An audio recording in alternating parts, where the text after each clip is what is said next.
Hello दोस्तों, स्वागत है आपका हमारे यूट्यूब चैनल एनसीईआरटी सर्किल में। दोस्तों, एनसीईआरटी का अच्छा इतिहास विषय पर हम कंप्लीट चर्चा कर चुके हैं। आप प्लेलिस्ट में जाकर सारी वीडियो देख सकते हैं, ठीक है दोस्तों। और दोस्तों, एनसीईआरटी का अच्छा 7 इतिहास विषय पर हम चर्चा करने जा रहे हैं। ये हमारा 8वां वीडियो है। इससे पहले हम 7 वीडियो कंप्लीट कर चुके हैं, ठीक है दोस्तों। दोस्तों, एक महत्वपूर्ण जानकारी। दोस्तों, हमारे यूट्यूब चैनल एनसीईआरटी सर्किल में आपको सभी विषयों की कक्षा 6 से लेकर 12 तक कंप्लीट वीडियो मिलेंगी। तो बनी रहिए हमारी यूट्यूब चैनल एनसीईआरटी सर्कल पर। हमारे एनसीईआरटी सर्कल यूट्यूब चैनल को शेयर करिए, सब्सक्राइब करिए, लाइक कीजिए दोस्तों, ठीक है दोस्तों। तो शुरू करते हैं अध्याय 8, ईश्वर से अनुराग, ठीक है। अब यहाँ क्या लिखा हुआ है दोस्तों, इसको पढ़ते हैं। आपने लोगों को पूजा पाठ करते अथवा भजन कीर्तन या कव्वाली गाते या चुपचाप ईश्वर के नाम का जाप करते हुए देखा होगा। दोस्तों, देखा है, आपने देखा है, हमने देखा है, सभी ने देखा है, ठीक है।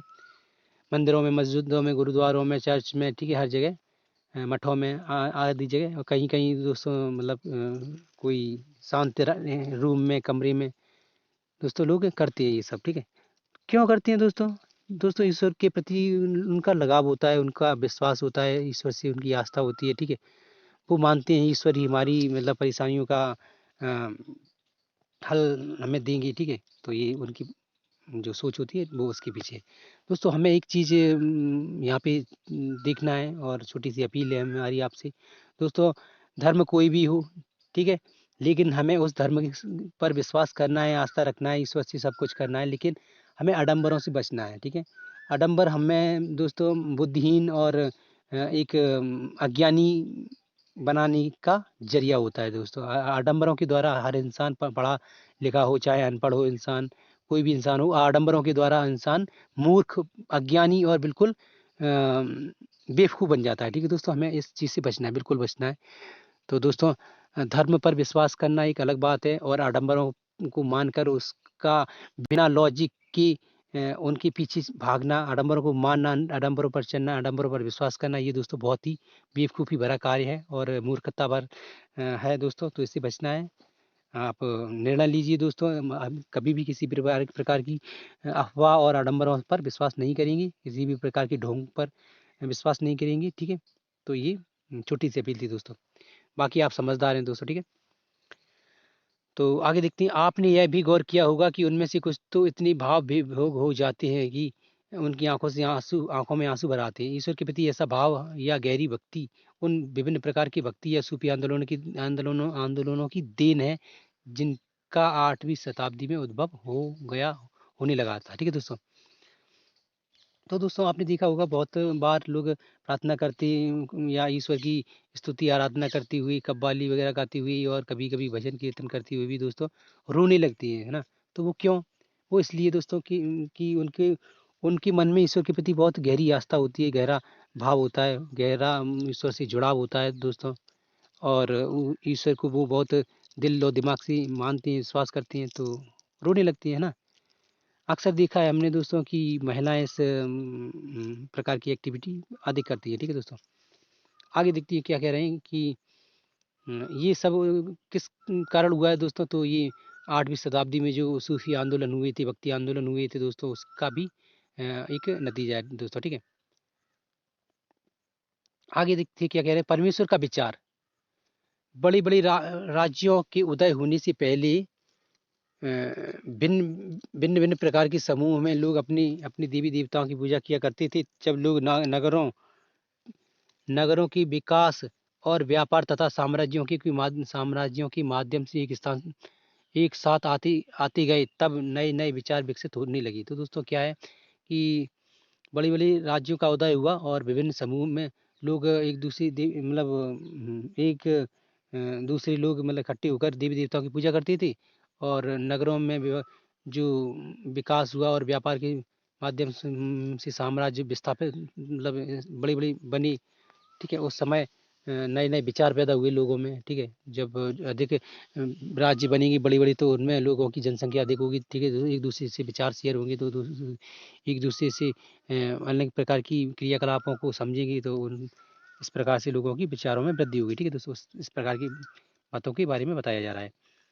यह बात व्यापक रूप से स्वीकार की जाने लगी कि सभी जीवधारी अच्छी एवं बुरी कर्म करते हुए जीवन मरण और पुनर्जीवन की अनंत चक्रों से गुजरती है। इसी प्रकार यह विचार भी गहरी बैठ गया था कि सभी व्यक्ति जन्म के समय ही एक बराबर नहीं होते। यह मानता कि सामाजिक विशेषाधिकार किसी उच्च परिवार अथवा ऊंची जाति में पैदा होने के कारण मिलते हैं। तो ये भी दोस्तों ये कि मान्यताएं पैदा होने लगी कि नहीं दोस्तों, बड़ी परिवार में पैदा हुआ है तो बड़ा है, छोटे परिवार में पैदा हुआ है तो छोटा है। तो ये दोस्तों ये आडंबर टाइप की पैदा होने लगी। तो इसी के बारे में मैं बात कर रहा हूँ दोस्तों, ठीक है। आप इस चीज़ से बचें। आप हमेशा, चाहे वो इंसान कहीं भी पैदा हुआ हो, किसी भी कुल में, किसी भी जगह, किसी भी स्थान पर, किसी भी जाति में दोस्तों, ठीक है, लेकिन वो हर इंसान बराबर है, ठीक है दोस्तों। तो ये आपको सोचकर चलना है। तो आगे कह रहे हैं कि यह मान्यता की सामाजिक विशेषाधिकार किसी उच्च परिवार अथवा ऊंची जाति में पैदा होने के कारण मिलती है। यह कई पांडित्यपूर्ण ग्रंथों का विषय था। तो पांडित्यपूर्ण ग्रंथ यानी कि जो वेद पुराणों में लोगों ने लिखा हुआ था कि मतलब जो आडंबर टाइप के लोग, जो आडंबर मानने वाले लोग थे, उन्होंने लिखा, तो उनका विषय था, ठीक है दोस्तों, उनकी मान्यताएं थी। ये ऊपर छूट गया, क्या छूटा है दोस्तों? इसी प्रकार यह विचार भी गहरी बैठ गया कि सभी व्यक्ति जन्म के समय एक ही बराबर के नहीं होते। ये पढ़ लिया था, सॉरी। आगे देखते हैं दोस्तों क्या कह रहे हैं। अनेक लोग ऐसी विचारों के कारण बेचैन थे, इसलिए भी बुद्ध अथवा जैनों के उपदेशों की ओर उन्मुख हुए, जिनके अनुसार व्यक्तिगत प्रयासों से सामाजिक अंतरों को दूर किया जा सकता है। तो दोस्तों कह रहे हैं कि जब हिंदू धर्म की बात चल रही है दोस्तों, सबसे पहले भारत में हिंदू धर्म ही था। तो हिंदू धर्म में दोस्तों ऊंच नीच की भावनाएं पैदा हुई। ये पिछले अध्याय में भी आपने पढ़ने मतलब देखा है। अगर आपने पिछला अध्याय देखा है तो उसमें भी है दोस्तों ये सब। तो यहाँ भी मिला है हमें पढ़ने को। तो हिंदू धर्म में जो बड़ी बड़ी ब्राह्मण लोगों ने जो आस्था के रूप में और अन्य प्रकार की भेदभाव पैदा किए दोस्तों, तो किसी एक वर्ग के मन में आस्था पैदा कर दी और उसको किसी दूसरे वर्ग से नफरत का भाव पैदा किया। तो दोस्तों ये मतलब अन्य प्रकार की बहुत कुरीतियाँ पैदा हो गई थी। तो उनके बारे में चर्चा की जा रही है। कह रहे हैं कि अनेक लोग ऐसे विचारों के कारण बेचैन थे। यानी बेचैन इसलिए हो गए तो दोस्तों किसी एक समुदाय को छोटा बता दिया, एक समुदाय को बड़ा बता दिया, तो बेचैन कौन होगा? छोटा समुदाय वाला, है ना। तो उसके बारे में बता रहे हैं। इसलिए वे बुद्ध एवं जैन के उपदेशों की ओर उन्मुख हुई। कौन जो बेचैन हुआ, या कौन बेचैन हुआ? जो छोटे समुदाय, ये लोग छोटे वर्ग को बता दिया गया था, जिनको किसके द्वारा बताया गया? तो ब्राह्मणों के द्वारा दोस्तों, ठीक है। जिसके अनुसार व्यक्तिगत प्रयासों से सामाजिक अंतरों को दूर किया जा सकता है। तो किसके अनुसार सामाजिक अंतरों को दूर किया जा सकता था दोस्तों? तो जैन और बौद्ध की उपदेशों के द्वारा, ठीक है दोस्तों। तो यहाँ पे दोस्तों समानता का भाव रखा गया था दोस्तों, जैन और बौद्ध की उपदेशों में, जैन और बौद्ध धर्म में, ठीक है दोस्तों। तो हिंदू धर्म से लोग एक तरह से कटने लगे दोस्तों, अलग होने लगे दोस्तों, उसी धाराओं से प्रभावित नहीं हुए दोस्तों, ठीक है। ये बताया जा रहा है।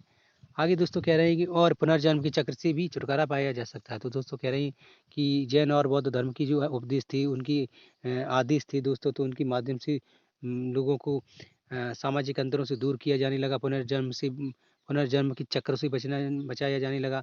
जीवन मरण की जो अंतर की जो डर था उसको उनसे बचाया जाने लगा। उनको मतलब भ्रम से दूर किया जाने लगा, यानी कि आडंबरों से बिल्कुल मुक्ति मिलने लगी दोस्तों, ठीक है।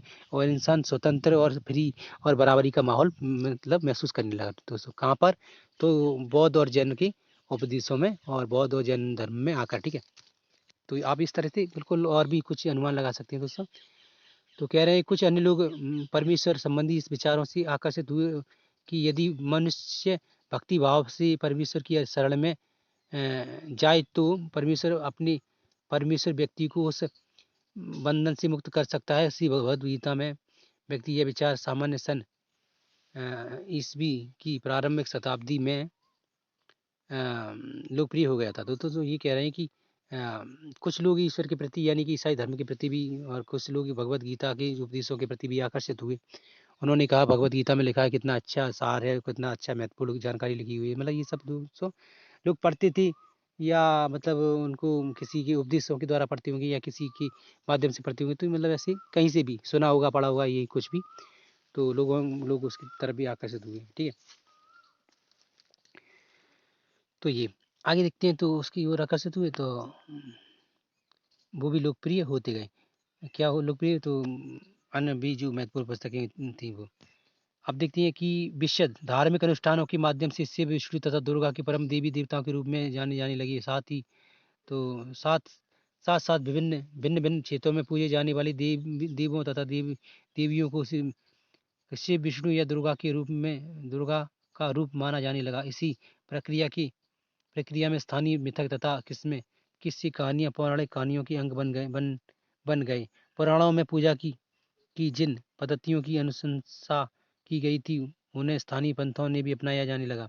तो दोस्तों वही दोस्तों आपको पता होगा कि हिंदू धर्म भी 3 शाखाओं में बटा हुआ है, शैव, वैष्णव और एक और है, तो उनके उम, रूप में, ठीक है? एक मुझे मालूम नहीं है थोड़ा, तो लेकिन मैं ये बता सकता हूँ कि शैव धर्म में शिव को माना जाता था प्रमुख, और वैष्णव में विष्णु को, और एक और धर्म था उसको उसमें दुर्गा माता को, ठीक है?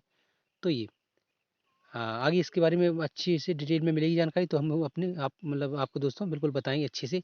यहाँ मैं कुछ ऐसा नहीं बताना चाहता कि कुछ शब्द या कुछ बात गलत हो जाए और आप उसको याद कर लें और वो आपको आपको आगे चल के दिक्कत दे, ठीक है? तो मैं ये नहीं करना चाहता, मेरा ये बिल्कुल विचार नहीं है, ठीक है? आगे देखते हैं दोस्तों, कह रहे हैं कि जो अन्य पूजा पाठ थी तो वो भी प्रसिद्ध होने लगी धीरे धीरे। तो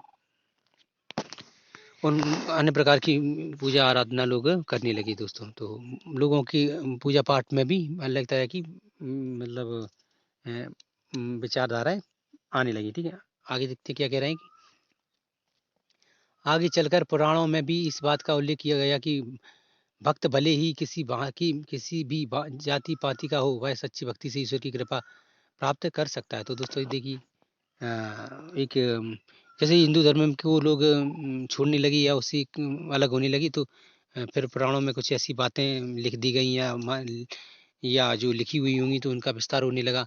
ये देखिए दोस्तों कि लोग सच्ची मन से ईश्वर की प्रति आस्था रखे तो वो ईश्वर को प्राप्त कर सकता है, या ईश्वर की कृपा प्राप्त कर सकता है, ठीक है दोस्तों? तो ये भक्ति की विचारधारा इतनी अधिक लोकप्रिय हो गई थी कि बौद्ध और जैन मतावलंबियों ने भी इन विश्वासों को अपना लिया। तो वही कह रहे हैं कि भक्ति भाव इस तरह से मतलब लोकप्रिय होने लगी कि लोग जो जैन और बौद्ध धर्म के लोग भी थे वो भी इनकी मतलब विचारों से सहमत होने लगे, ठीक है दोस्तों?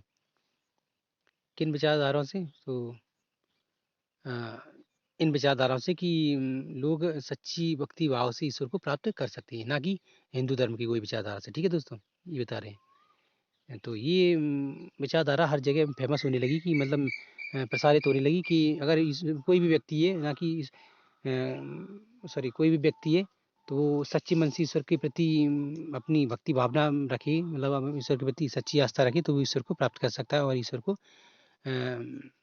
की कृपा अर्जित कर सकता है दोस्तों। ना कि ये कि मतलब लगी रहो आडंबर पूजा पाठ करने में, कुछ मिले ना मिले बस लगी रहो, ठीक है? ये इससे बचने लगे दोस्तों, ठीक है? तो कहने का मतलब ये आडंबरों को लोग छोड़ने लगे थे। ये एक सिंपल भाषा में आप समझ सकते हैं। देखिए दोस्तों, ये किसी पुस्तक का रूप है दोस्तों, क्या यहाँ चित्र एक भगवत गीता की किसी दक्षिण भारतीय पांडुलिपि से लिए गया है पृष्ठ है दोस्तों। ये दक्षिण भारत की पांडुलिपि है दोस्तों, ये भगवत गीता की, ठीक है दोस्तों? यहाँ कृष्ण सारथी के रूप में बैठे हुए हैं, ये पीछे अर्जुन है शायद है, क्योंकि भगवत गीता में कृष्ण सारथी के रूप में बताए गए हैं और अर्जुन एक क्षत्रिय के रूप में दिखाए गए हैं। तो हाँ, किसी दिन हम भगवत गीता को भी आपके सामने पेश करेंगे दोस्तों। बशर्ते मैं ये अपनी एनसीईआरटी दोस्तों पूरी के तरह से कंप्लीट कर लें, उसके बाद हम हर महत्वपूर्ण पुस्तक को भी आपके सामने अच्छे पेश करेंगे, ठीक है दोस्तों? आप बनी रहिए बस। मैं इस बात को बार-बार इसलिए कहता हूँ बनी रहिए ताकि आप बीच से पुस्तक को पढ़ते हुए ना छोड़ें दोस्तों। हमारी पुस्तक का कोई भी अध्याय दोस्तों आप पूरा पढ़ेंगे तो आपको उससे महत्वपूर्ण जानकारी मिलेगी, अन्यथा बीच में छोड़ने से आपको कोई फ़ायदा नहीं होगा दोस्तों। इससे अच्छा आप दोस्तों देखें ही ना, है ना? अधूरा ज्ञान हमेशा दोस्तों बेकार ही होता है किसी भी चीज़ का हो।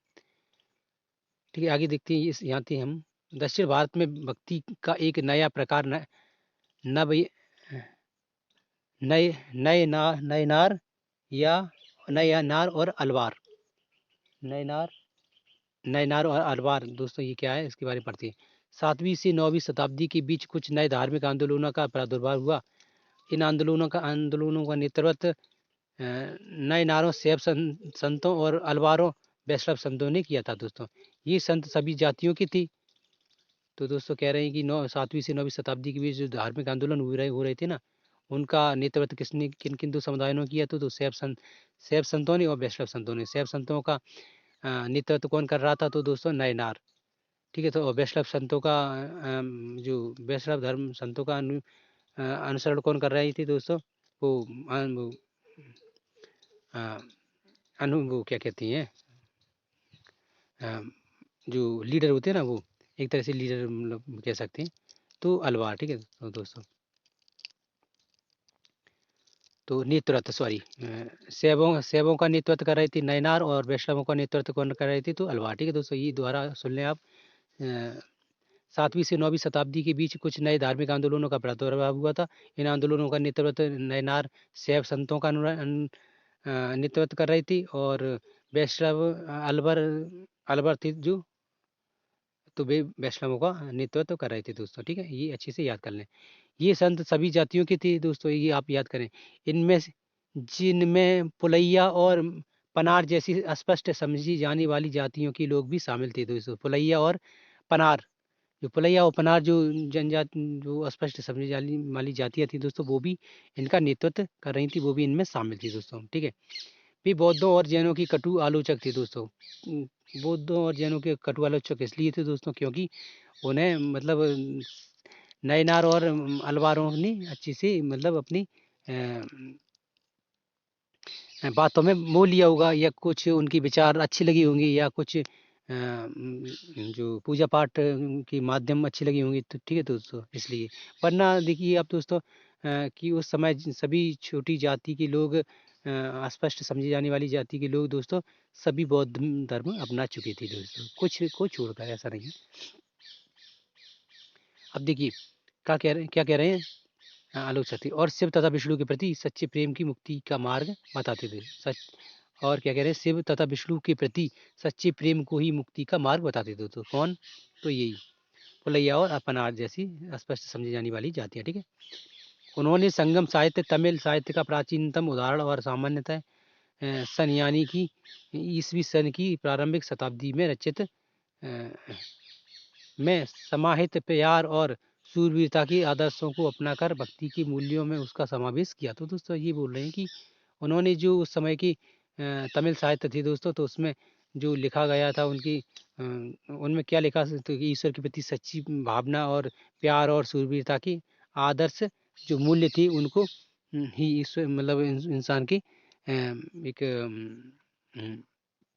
कह सकते हैं कि तर्न मतलब जैसे कि मोक्ष का मार्ग के रूप में उन्होंने बताया, ठीक है दोस्तों। ये बता रहे हैं कि ईश्वर के प्रति सच्ची भावना और प्यार और मतलब एक आदर्श भाव को ही माध्यम बनाया, और उन्होंने सोचा कि इसी के माध्यम से एक मोक्ष प्राप्त किया जा सकता। तो इसी मतलब भावनाएं पैदा मतलब विचार पैदा हुए उनके मन में, ठीक है। आगे देखते हैं क्या कह रहे हैं दोस्तों।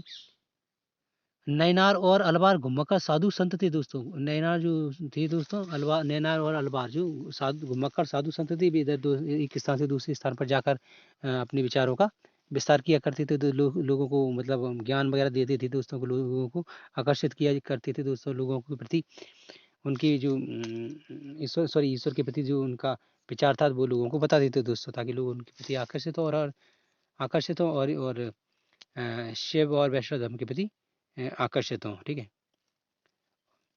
अब बोल रहे हैं दोस्तों, वे जिस किसी स्थान या गांव में जाते थे, वहां की स्थानीय देवी देवताओं की प्रशंसा में सुंदर कविताएं रचना रचनाकर रचकर उन्हें संगीतबद्ध कर दिया करती थी दोस्तों। तो वो बोल रहे हैं कि जो घुमक्कड़ साधु संत थे दोस्तों, कौन सी नैनार और अलवार, वे किसी भी गांव में जाती थी तो वहाँ की स्थानीय देवी देवता की स्तुति आराधना करते थे, और उनकी जो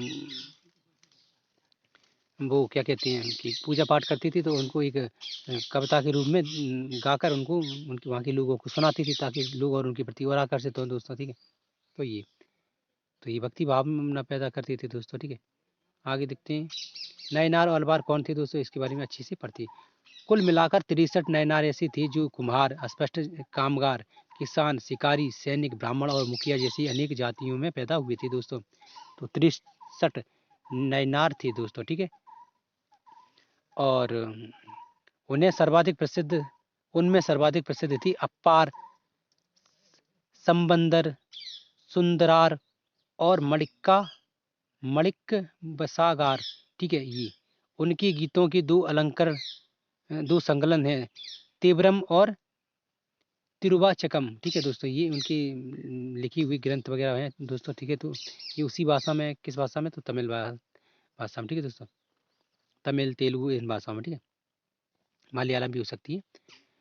अलवार संत में मुख्य अलवार संत संख्या में 12 थी दोस्तों। तो दोस्तों ये देखिए, अलवार संख्या में 12 थी।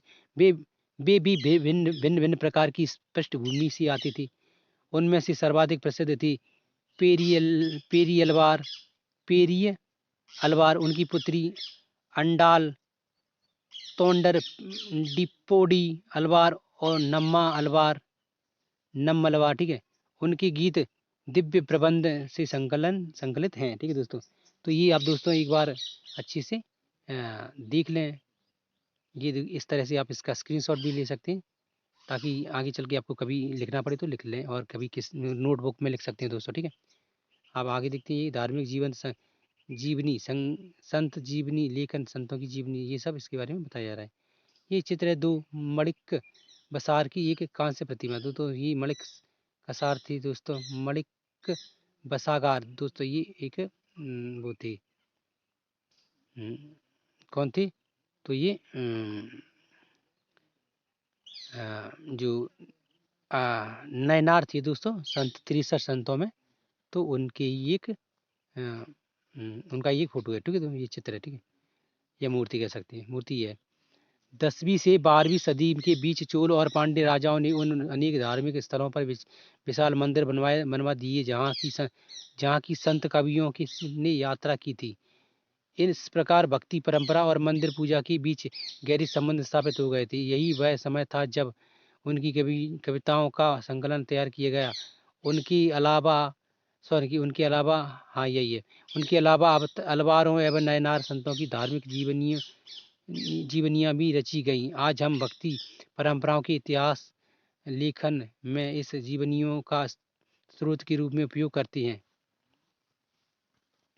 तो दोस्तों ये कह रहे हैं कि जो 10वीं शताब्दी के बीच जो पांड्य जो राजा थे, उन्होंने अनेक मंदिर वगैरह बनवाए। कहाँ बनवाए, तो वहाँ बनवाए जहाँ पे जो नैनान और अलवार जो संत थे वो आए गए थे, ठीक है दोस्तों। तो उनकी आने जाने का स्थान था वहाँ, जो जहाँ उन्होंने मतलब अपना जो संगीत वगैरह गाया था और अन्य प्रकार की क्रिया वगैरह की थी, ठीक है। क्रिया वगैरह तो ये नहीं कि मतलब कुछ और कार्य, मतलब उन्होंने भगवान को याद किया, पूजा आराधना की, जहाँ वो रहे, ठीक है। छोटी सी कुटिया बनाकर तो उन्होंने मंदिर बनवा दिए वहाँ पर, ठीक है, ताकि लोग आए, पूजा पाठ करें, भगवान के प्रति आस्था रखें, ठीक है दोस्तों। ये और लोगों के प्रति सहानुभूति लेना भी उनकी एक महत्वपूर्ण जो सोच थी, ठीक है दोस्तों। एक महत्वपूर्ण बात थी दोस्तों, ठीक है। राजा लोग इसलिए मंदिर वगैरह बनवाते थे ताकि लोग उनको उनके प्रति और आकर्षित हो, ठीक है दोस्तों। और धार्मिक जीवनियाँ भी रचना की गई, ठीक है दोस्तों। आगे कह रहे हैं कि वही कि जो नैनार अलवार जो संत थे, उन्होंने अपनी जीवनी लिखी ताकि लोग आगे पढ़कर उनको पढ़कर और उनके प्रति आकर्षित हो, ठीक है दोस्तों। आज हम भक्ति परंपरा के इतिहास में लेकर जीवनियों का स्रोत के रूप में उपयोग करते हैं दोस्तों। के आज हम उनके बारे में जानकारी किस तरह से हासिल कर पा रहे हैं, तो उनकी द्वारा लिखी गई चीज़ों के द्वारा, ठीक है। ये सब उसी के कारण ये सब उसी के कारण हो पाए, ठीक है दोस्तों। अब देखिए भक्ति और भगवान, ये दोस्तों किसी ने लिखी है, मणिका बसागार की रचना है। मणिक बसागार की रचना है दोस्तों। तो दोस्तों हम इसको छोड़ देते हैं, या आप पढ़ना चाहें तो आप इसको स्क्रीनशॉट लेकर या वैसे भी पढ़ सकते हैं दोस्तों, ठीक है। ये इन्होंने लिखी थी दोस्तों, ये जिसकी मूर्ति है, इनने ये लिखी थी दोस्तों, ठीक है। हम इसको पढ़ते नहीं है दोस्तों, क्योंकि इसमें टाइम लगेगा और हमें मतलब ये अपना वीडियो लंबा नहीं करना है। आप इसको पढ़ सकते हैं, ठीक है दोस्तों। अब देखिए दर्शन और भक्ति। भारत के सर्वाधिक प्रभावशाली दार्शनिकों में से एक शंकर का नाम 8वीं शताब्दी के केरल प्रदेश में हुआ था। शंकर यानी दोस्तों शायद शंकराचार्य की बात कही जा रही है, तो देखते हैं। केरल में हुआ। वे अद्वैतवाद के समर्थक थे, जिसके अनुसार जीवात्मा और परमात्मा दो परम सत्य हैं, वे दोनों एक ही हैं। ठीक है, दोनों एक ही हैं। उन्होंने यह शिक्षा दी कि ब्रह्मा जो एकमात्र यह परम सत्य है, वह निर्गुण और निराकार है। शंकर ने हमारे चारों ओर संसार की मिथ्या या माना जाने वाला मिथ्या या माया माना और सॉरी क्या कह रहे हैं, दोबारा पढ़ते हैं। शंकर ने हमारे चारों ओर के संसार को मिथ्या या माया माना। ठीक है, संसार का परित्याग करनी अर्थात संन्यास लेनी और ब्राह्मण की सही प्रकृति को समझने और मोक्ष प्राप्त करने के लिए ज्ञान की मार्ग को अपनाने का उद्देश्य दिया। तो दोस्तों ये बोल रहे हैं इसमें कि जो शंकर थे यानी शंकराचार्य के बारे में बात की जा रही है।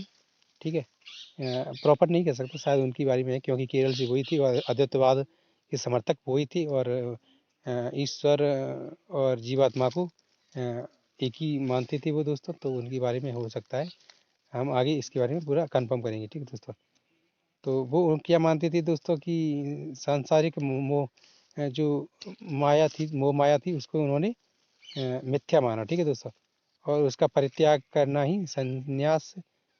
करके संन्यास लेने को ही ब्रह्मा की सही प्रकृति को समझने का मार्ग बताया। ठीक है दोस्तों, अर्थात उन्होंने कहा संसार में कुछ नहीं, संसार मोह माया है, इसको छोड़कर मोक्ष प्राप्त करें और संन्यास ग्रहण कर लें। ये सब उन्होंने उस पर बल दिया। ठीक है दोस्तों, इसके भी बारे में आप आगे अध्याय में बहुत अच्छे से पढ़ेंगे दोस्तों। ये एक रिव्यू दिया जा रहा है छोटा सा। ठीक है,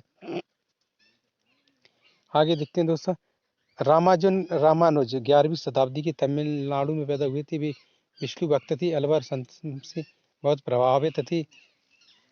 उनके अनुसार मोक्ष प्राप्त करने का उपाय विष्णु के प्रति अनन्य भक्ति भाव रखना है दोस्तों। ये वैष्णव धर्म के वो थे, क्या कहते हैं, समर्थक। ठीक है दोस्तों, भगवान विष्णु की कृपा दृष्टि से भक्त उनके साथ एकाएक होने का परमानंद प्राप्त कर सकता है।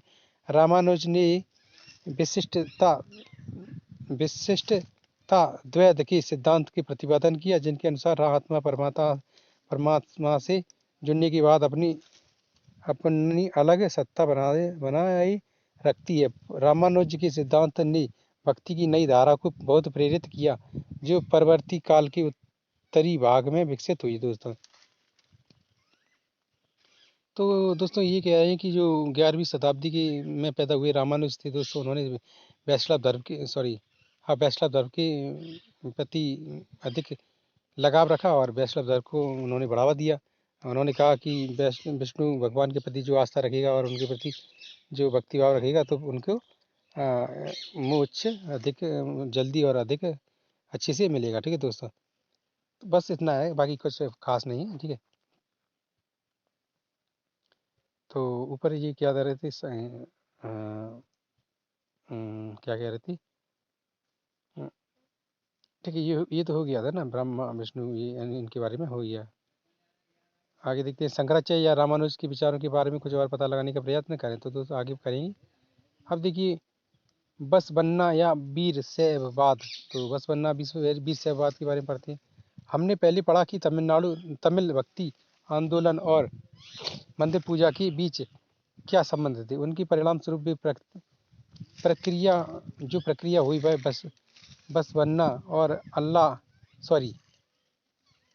अल्लमा प्रभु और अक्कम महादेवी जैसी उनकी साथियों द्वारा प्रारंभ किए गए वह वीर शैव आंदोलन से स्पष्टता दिखाई देती है। यह आंदोलन 12वीं शताब्दी के मध्य में कर्नाटक में प्रारंभ हुआ था।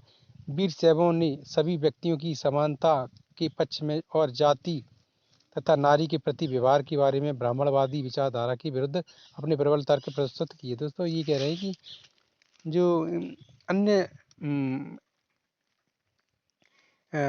भक्ति आंदोलन तो नहीं कह सकते, जो अन्य भक्ति आंदोलन के बारे में बोल रहे हैं ना इधर, जो हमने पहले आंदोलन पढ़ा नहीं, ये सब बोल रहे हैं कि जो वीर शैव आंदोलन के रूप में जो अन्य जो पैदा हुए थे, मतलब उत्पन्न हुए या मतलब पैदा हुए या चर्चा में आए, तो उनके बारे में बता रहे हैं कि बस बन्ना और अलम्मा प्रभु और अक्कम महादेवी जैसी साथियों द्वारा प्रारंभ किए वीर शैव आंदोलन। इससे स्पष्ट होता है कि यह आंदोलन 12वीं शताब्दी के मध्य में कर्नाटक में प्रारंभ हुआ, जो वीर शैवों ने सभी व्यक्तियों की समानता की पक्ष में जाति तथा नारी के प्रति व्यवहार के बारे में ब्रह्मवादी विचारधारा के विरुद्ध फल तर्क को प्रस्तुत किया। तो दोस्तों ये जो कर्नाटक में अलग विचारधारा पैदा हुई, तो उसमें उनकी विचारधारा क्या थी कि सभी व्यक्ति एक समान है और नारी भी एक मतलब समानता का रूप है, ठीक है। नारी और सभी व्यक्तियों को समानता का रूप माना, ठीक है। उनका कहना था ये नारी और सभी व्यक्ति एक समान है, ठीक है। नारी में उस समय भेदभाव किया जाता था दोस्तों, तो उन्होंने इसका विरोध किया। तो ये कर्नाटक में जो ये विचारधारा कर्नाटक में फैली, ठीक है। आगे कह रहे हैं कि और ब्राह्मण में जो ब्राह्मणों ने विचारधारा बनाई थी कि कोई भी व्यक्ति बराबर नहीं है, ऊंचे नीचे है, छोटे बड़े हैं, ठीक है। उन्होंने इसका विरोध किया। और महिलाओं का भी विरोध किया जाता था कि महिलाएं बराबर नहीं है, महिलाएं अछूत के रूप में हैं, या उनका विरोध अन्य चीज़ें हैं, ठीक है। तो महिलाओं को बराबर का अधिकार नहीं था दोस्तों, इसका भी विरोध किया उन्होंने। किसने बसवन्ना और अलम्मा प्रभु और अक्कम महादेवी जैसी जो वीर साहब ने, ठीक है दोस्तों। तो आगे दिखती है, ये ब्राह्मणों की विरोधी थी, ठीक है दोस्तों। कुछ हद तक होंगी, बस अब पूरे प्रॉपर नहीं कह सकते, क्योंकि कभी कभी एक दूसरे में मतलब समानता भी देखने को मिल जाती है कभी, है ना। तो प्रॉपर कहना गलत होगा। आगे देखते हैं दोस्तों क्या कह रहे हैं। इसके अलावा भी सभी प्रकार की कर्मकांड और मूर्ति पूजा के विरोधी थे दोस्तों। तो यहाँ पे उन्होंने और एक बात स्पष्ट कर दी दोस्तों इस पुस्तक में, कि वे सभी प्रकार की कर्मकांड और ब्राह्मण की जो द्वारा फैलाई गई जो विचारधारा थी उसके विरोधी थे, ठीक है दोस्तों। तो आगे कह रहे हैं कि कौन थे, तो ये फिर पढ़ते हैं दोस्तों। तो क्या बसवन्ना और अलम्मा प्रभु और अक्कम महादेवी, ठीक है दोस्तों। ये जो कहाँ पे मतलब उत्पन्न हुई थी ये विचारधारा, तो कर्नाटक में, ठीक है। और कब, तो 12वीं शताब्दी में, ठीक है। आगे देखते हैं दोस्तों 20 शैवों के वचन, तो इस पे तो आप इसको भी दोस्तों ये पढ़ सकती है, स्क्रीनशॉट ले सकती हैं, ठीक है। इसको पढ़कर व्यर्थ में टाइम बर्बाद करना है, और दोस्तों आप इसको ऐसे ही पढ़ सकते हैं दोस्तों, इतना, ठीक है। वीडियो लंबी नहीं करना चाहता मैं, ठीक है दोस्तों। इसको पढ़ती महाराष्ट्र के ज्ञानेश्वर, नामदेव, एकनाथ और तुकाराम जैसे वैष्णव संत अभी भगवान विठल दास की उपासक थे। भगवान विठल की आराधना में बारकारी संप्रदाय को जन्म दिया, और जो पंढरपुर की वार्षिक तीर्थ यात्रा पर जोर देता था। विठल संप्रदाय का भक्ति के शक्तिशाली उपादान के रूप में उदय हुआ तथा लोगों में काफ़ी लोकप्रिय हुआ था दोस्तों। तो महाराष्ट्र में भी दोस्तों ये समुदाय पैदा हुआ था दोस्तों, एक समुदाय बना। तो ज्ञानेश्वर, नामदेव, एकनाथ, तुकाराम, ये दोस्तों काफ़ी महत्वपूर्ण संत हुए थे दोस्तों। ये भगवान विठल दास के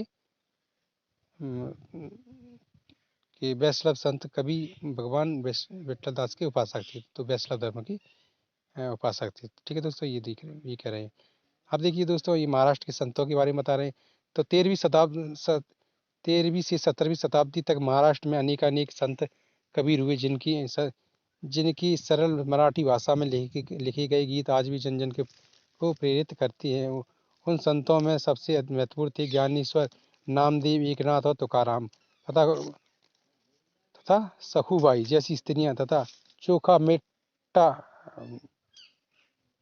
मेट्टा का परिवार, जो स्पष्ट समझी जाने वाली महार जाति थी, ठीक है। आगे कह रहे हैं कि दोस्तों भक्ति की यह श्रेणी परंपरा पंढरपुर की विठल विष्णु का एक रूप के रूप में और मन के हृदय में विराजमान भक्ति देवी ईश्वर संबंधी विचारों का केंद्रित थे, ठीक है दोस्तों। ये बोल रहे हैं कि जो 13वीं से 17वीं शताब्दी के बीच जो महाराष्ट्र में अनेक संत कबीर हुए, उनमें प्रमुख कौन कौन थे, तो दोस्तों बता रहे हैं कि ज्ञानेश्वर, नामदेव, एकनाथ तुकाराम, ये और उनमें भी एक स्त्रियाँ थीं जो चोखा मीठा थी, जो एक स्पष्ट समझी जाने वाली महार जाति से बिलोंग करती थी दोस्तों, ठीक है।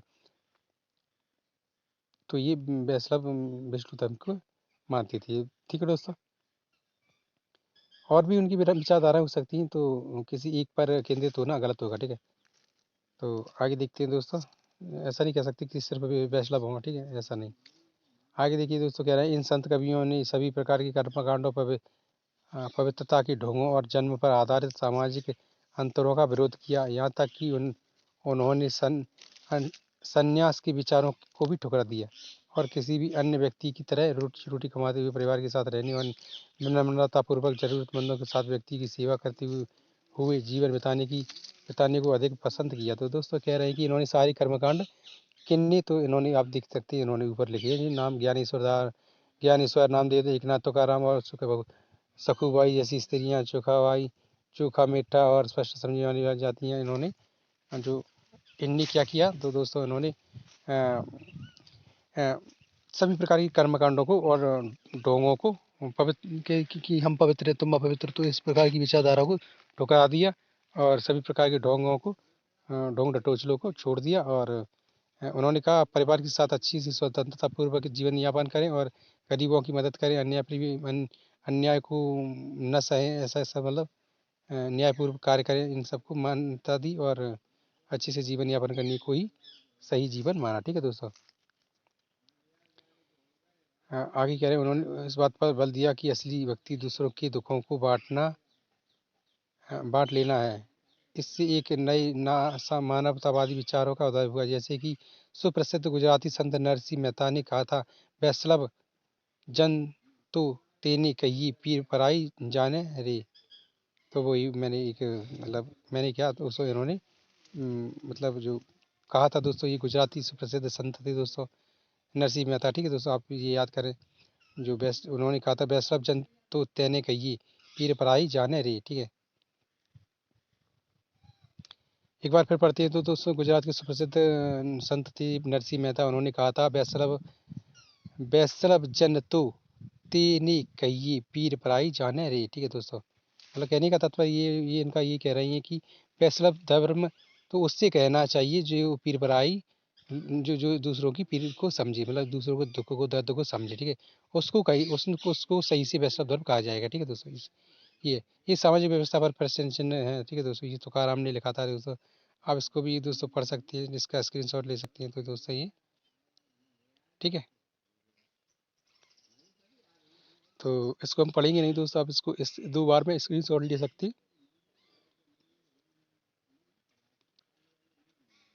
ठीक है। आगे देखते क्या कह रहे हैं कि नागपंथी सिद्ध और योगी। तो दोस्तों ये नागपंथी सिद्ध और योगी के बारे में पढ़ते हैं। इस काल में अनेक ऐसे धार्मिक समूह उभरे जिन्होंने साधारण तर्क वितर्क का सहारा लेकर रूढ़िवादी धर्म की कर्मकांडों, अन्य बनावटी पहलुओं तथा सामाजिक व्यवस्था की आलोचना की दोस्तों। इस काल में कब, तो वही 17वीं शताब्दी के पहले पहले है ना। तो शुरू करते हैं, आगे क्या और लिखा है। तो कर्मकांडों की आलोचना की, रूढ़िवादी विचारधाराओं की आलोचना की, धार्मिक अनुष्ठानों की आलोचना की, तर्क वितर्क का सहारा लिया, ठीक है दोस्तों। आगे कह रहे हैं कि उसमें नागपंथी सिद्धाचार और योगी जन उल्लेखनीय हैं। उन्होंने संसार का परित्याग करने का समर्थन किया दोस्तों। उन्होंने कहा संसार का परित्याग करें, संसार में कुछ नहीं है, मोह माया है दोस्तों, इस प्रकार की विचारधारा उन्होंने रखी थी, ठीक है दोस्तों। आगे कह रहे हैं कि उनके विचार से निराकार परम सत्य का चिंतन मनन और उसके साथ एक हो जाने की अनुभूति ही मोक्ष का मार्ग है। तो उन्होंने कहा था दोस्तों कि विचारों से निराकार परम सत्य का चिंतन मनन और उनके विचार साथ एक हो जाने की अनुभूति ही मोक्ष है। तो दोस्तों बिल्कुल कह रहे हैं कि संसार में कुछ नहीं रखा है, वही एक ही बात है उनका कहना है, संसार में कुछ नहीं रखा है, बिल्कुल संसार से मतलब मोह माया से दूर रहे, इसी प्रकार से मोक्ष में प्राप्त करके ईश्वर को प्राप्त किया जा सकता है, ठीक है। ये इस प्रकार के उनके शब्द हैं, ठीक है। आगे कह रहे हैं कि इसके लिए उन्होंने योगासन, प्राणायाम और चिंतन मनन जैसी क्रियाओं को क्रियाओं के माध्यम से मन और शरीर को कठोर प्रशिक्षित देने की आवश्यकता पर बल दिया। ये समूह खास तौर पर नीची कही जाने वाली जातियों से बहुत लोकप्रिय हुए। तो दोस्तों ये जो बता रहे हैं ना, तो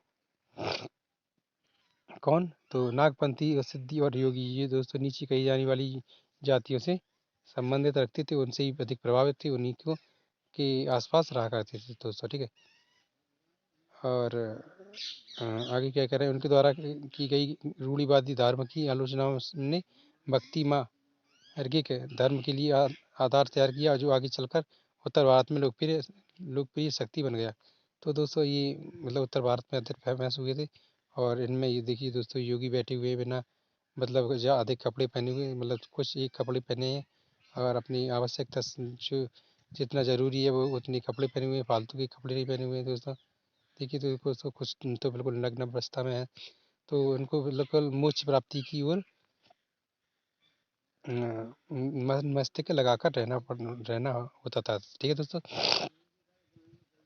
चित्र एक आके आसपास तपस्वियों का समूह, तो तपस्वी हैं दोस्तों ये नागवंशी और वो क्या कह रहे हैं, नागपंथी और सिद्धि योगी हैं दोस्तों, ठीक है, सिद्धि योगी, ठीक है।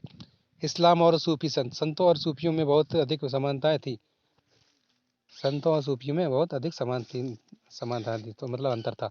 यहाँ तक कि यह भी माना जाता था कि उन्हें आसपास की कई विचारों का आदान प्रदान किया जाता है, उन्हें उन्हें अपनाया जाता है। सूफी मुसलमान रहस्यवादी थे। वे धर्म की बाहरी आडंबरों को अस्वीकार करते हुए ईश्वर के प्रति प्रेम और भक्ति तथा सभी मनुष्यों के प्रति दया भाव रखने पर बल देते थे दोस्तों। तो एक बार फिर पढ़ते हैं दोस्तों, सूफी संतों में बहुत समानताएं थी दोस्तों। सूफी संत में बहुत समानताएं थी, ठीक है। यहाँ तक कि सभी यह भी माना जाता था कि उन्होंने आसपास के कई विचारों का आदान प्रदान किया, उन्हें अपनाया, ठीक है। सूफी मुसलमान रहस्यवादी हुआ करते थे दोस्तों। सूफी जो होते थे सूफी, तो वो मुसलमानी रहस्यवादी संत हुआ करते थे, ठीक है दोस्तों। वे सभी वे धर्म की बाहरी आडंबरों को स्वीकार नहीं करते थे दोस्तों। ईश्वर के प्रति प्रेम और भक्ति भाव को, मनुष्य के प्रति दया भाव को बल देते थे। वो कहते थे मनुष्य के प्रति दया भाव रखना ही ईश्वर के प्रति सच्चा प्रेम और आस्था है, ठीक है दोस्तों। आगे देखते हैं क्या कह रहे हैं। इस्लाम में एक ईश्वरवाद यानी कि एक अल्लाह के प्रति पूर्ण समर्थन का दृढ़ता से प्रचार किया, ठीक है दोस्तों। उन्होंने कहा था कि ईश्वर एक है, एक ही ईश्वर है। ईश्वर को अनेक रूपों में मानना गलत होगा, ठीक है दोस्तों। 8वीं और 9वीं शताब्दी में धार्मिक विद्वानों ने पवित्र कानून शरिया और इस्लामिक धर्मशास्त्र के विभिन्न पहलुओं को विकसित किया। तो दोस्तों कह रहे हैं कि जो उस समय की कानून तो दोस्तों शरिया, उसको भी देख उन्होंने एक संशोधित करके उसको भी माना, ठीक है दोस्तों। और अन्य प्रकार के कानूनों को भी उन्होंने माना, लेकिन उन्होंने सबसे पहले किसके ऊपर बल दिया, तो एक ईश्वरवाद पर और मनुष्य को के प्रति दया भाव पर बल दिया, ठीक है दोस्तों। आगे कह रहे हैं कि इस्लाम धीरे धीरे और जटिल हो गया, जबकि सूफियों ने एक अलग रास्ता दिखाया जो ईश्वर के प्रति क्या है, ईश्वर के प्रति व्यक्तिगत समर्पण पर बल दिया। तो कह रहे हैं ईश्वर के प्रति उनका एक जैसे कि मैं कहते हैं ना कि ईश्वर एक ही है, ये सबका मालिक एक ही, ये मतलब साईं का शब्द है, लेकिन उनका भी एक ऐसा ही मानना कुछ था, ठीक है दोस्तों। तो सूफी लोगों ने मुसलमान क्या है अलग रास्ता दिया, और जो ईश्वर प्रति व्यक्तिगत समर्पण पर बल देता था दोस्तों, ठीक है।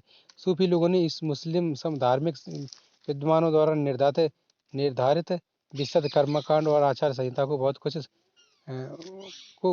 कुछ अस्वीकार किया। तो दोस्तों ये बोल रहे हैं कि मुसलमान धर्म में जो कुछ आडंबर टाइप के थे, उनका भी उन्होंने सूफी संतों ने विरोध किया, ठीक है दोस्तों। तो ये वे ईश्वर के साथ ठीक उसी प्रकार जुड़े रहना चाहते थे जिस प्रकार एक प्रेमी दुनिया की परवाह किए बिना अपनी प्रियतमा के साथ जुड़ा रहना चाहता है, ठीक है दोस्तों, एक विशेष प्रकार का प्रेम ईश्वर के प्रति उनका था। ठीक है दोस्तों, संत कवियों की तरह सूफी लोग भी अपनी भावनाओं को व्यक्त करने के लिए काव्य रचना किया करते थे दोस्तों। वो बोल रहे हैं कि वो भी काव्य रचना करते थे दोस्तों, वो भी लेखन कार्य के द्वारा अपनी विचारों को, अपनी मतलब जो ईश्वर के प्रति उनकी भावना है तो उसको व्यक्त करते थे दोस्तों, किसके द्वारा? लेखन कार्य के द्वारा। ठीक है, आगे दोस्तों क्या कह रहे हैं कि गद्य में एक विस्तृत साहित्य तथा कई किस्सी कहानियाँ इस सूफी संतों की इर्द गिर्द विकसित हुई। मध्य एशिया की महान सूफी संतों में गज्जाली, रूमी और सादी के नाम के उल्लेखनीय है। नागपंथियों, सिद्धों और योगियों की तरह सूफी भी यही मानते थे कि दुनिया के प्रति अलग नजरिया अपनाने के लिए दिल को सिखाया पढ़ाया जा सकता है दोस्तों। तो कह रहे हैं कि वो भी आडम्बरों को मानना और दुनिया की ढोंग ढटोसलों को मानकर उसमें मतलब रहना गलत है, इसलिए वो एक ईश्वर पर विश्वास करते थे और ईश्वर की प्रति उनकी आस्था थी। और सबसे प्रमुख विचार था कि मनुष्य की मतलब क्या कह रहे थे इधर, मनुष्य के प्रति दया भाव और प्रेम भाव, भाईचारा। ठीक है, ये इसको बढ़ावा दिया। ठीक है दोस्तों, आगे कह रहे हैं कि उन्होंने किसी औलिया या पीर की देखरेख में जिक्र, नाम का जाप, चिंतन, समा, गाना, रक्स, नृत्य, नीति चर्चा, सांस पर नियंत्रण आदि के जरिए प्रशिक्षण की विस्तृत रीतियों का विकास किया। तो दोस्तों ये बोल रहे हैं कि उन्होंने विभिन्न प्रकार की मतलब जाप तप के माध्यम से गीत गायन और ईश्वर के प्रति जो वो होता है ना आस्था भाव, उसके प्रति मतलब उसमें वृद्धि करके ईश्वर के प्रति अपना समर्पण भाव पैदा किया। ठीक है दोस्तों, और जाके ज़्यादा कुछ अलग खास नहीं है। ठीक है, ठीक है, तो जी बोलें, प्रशिक्षण की विस्तृत रीतियों का विकास किया। इस प्रकार आध्यात्मिक सूफी उस्तादों की पीढ़ियों सिलसिला या प्रादुर्भाव हुआ। ठीक है दोस्तों, इनमें से हर एक सिलसिला निर्देशों व धार्मिक क्रियाओं का थोड़ा बहुत अलग तरीका अपनाती थी। ठीक है दोस्तों, तो कुछ अलग होते थे, कुछ की थोड़ी बहुत में मतलब सोच विचार में फर्क पड़ता था, बाकी सब एक ही था। ठीक था, तो दोस्तों ये दोस्तों सूफी संत टाइप की ये इसमें लिखा है क्या है। कश्मीर में 15वीं एवं 16वीं सदियों में सूफी के ऋषि पंथ का उदय हुआ। इस पंथ का सूफीवाद के ऋषि का पंथ का उदय हुआ। इस पंथ की स्थापना शेख मोइनुद्दीन मुरुद्दीन वली, जिन्हें नंद ऋषि के नाम से भी जाना जाता था, ने की थी, और जिसने कश्मीर के लोगों के जीवन पर गहरा प्रभाव डाला। ऋषि संतों को समर्पित कई स्मारक कश्मीर के कई भागों में पाए जाते हैं। तो दोस्तों ये कह रहे हैं ऋषियों की जो 16वीं शताब्दी में जो सूफी संत बने थे, उनमें जो शेख मुरुद्दीन वली, जिन्हें नंद ऋषि के नाम से जाना जाता था, उन्होंने कश्मीर के लोगों को जीवन में गहरा प्रभाव छोड़ा था और उनकी जो समर्पण कई स्थानों में कश्मीर की उनकी आज भी वो अवशेष पाए जाते हैं। ये सब ऐसा बात बताया जा रहा है, मतलब सब अवशेष नहीं, उनकी जो स्मारक वगैरह है उनकी अवशेष मिलती है। ठीक है दोस्तों, उन्होंने जो निर्माण कार्य किए होंगे जैसे कुटिया वगैरह बनाई होगी, कोई मस्जिद टाइप की छोटी मोटी कुछ बनाई होंगी, उनको अवशेष देखने को मिल जाते हैं जम्मू कश्मीर में। ठीक है दोस्तों, तो ये उनकी छोटी छोटी मतलब छोटी मोटी अनुयायी होंगे, तो उनके बारे में बताया जा रहा है। ठीक है, आगे देखते हैं क्या है। कुरान की पांडुलिपि से लिया गया एक पृष्ठ, दक्कन प्रवृत्ति 15वीं शताब्दी में, ये चित्र 5 है। ठीक है दोस्तों, खान का सूफी संस्था जहाँ सूफी संत अक्सर रहती थी। ठीक है दोस्तों, खान का, तो ये कुरान का एक पृष्ठ है। ठीक है दोस्तों, 11वीं शताब्दी में अनेक सूफी जन मध्य एशिया से आकर हिंदुस्तान में बसने लगे थे। दिल्ली सल्तनत अध्याय 3 में पढ़ चुके हैं आप की स्थापना के साथ वह प्रक्रिया उस समय और भी मजबूत हो गई जब उपमहाद्वीप में 17 बड़ी अनेक सूफी केंद्र विकसित हो गए थे। चिश्ती सिलसिला इन सभी सिलसिलाओं में सबसे अधिक प्रभावशाली था।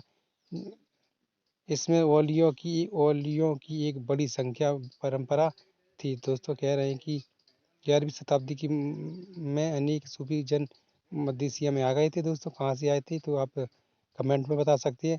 और आकर हिंदुस्तान बस गए। जो दिल्ली सल्तनत के बाद में आपने अध्याय 3 में पढ़ा है, वहाँ पर भी रहने लगी। और जब उपमहाद्वीप सर्वत्र से बड़े अनेक सूफी केंद्र बन गए थे तो चिश्ती सिलसिला सभी सिलसिलों में से सबसे अधिक प्रभावशाली था। तो चिश्ती सिलसिला दोस्तों, चिश्ती यानी कि चिश्ती समुदाय जो लोगों को अपनी ओर आकर्षित करता था और मतलब ईश्वर के प्रति वो विशेष प्रकार की भावनाएं रखते थे दोस्तों। ठीक है, वो सबसे बड़ा सिलसिला था दोस्तों। ठीक है, सिलसिला यानी कि एक समुदाय कह सकते हैं दोस्तों। इसमें औलियाओं की एक लंबी परंपरा थी, जैसे अजमेर की ख्वाजा मोइनुद्दीन चिश्ती, दिल्ली के कुतुबुद्दीन बख्तियार काकी, पंजाब के बाबा फरीद, दिल्ली की ख्वाजा नियामुद्दीन औलिया और गुलबर्ग की बंदान बाज गिसूद राज।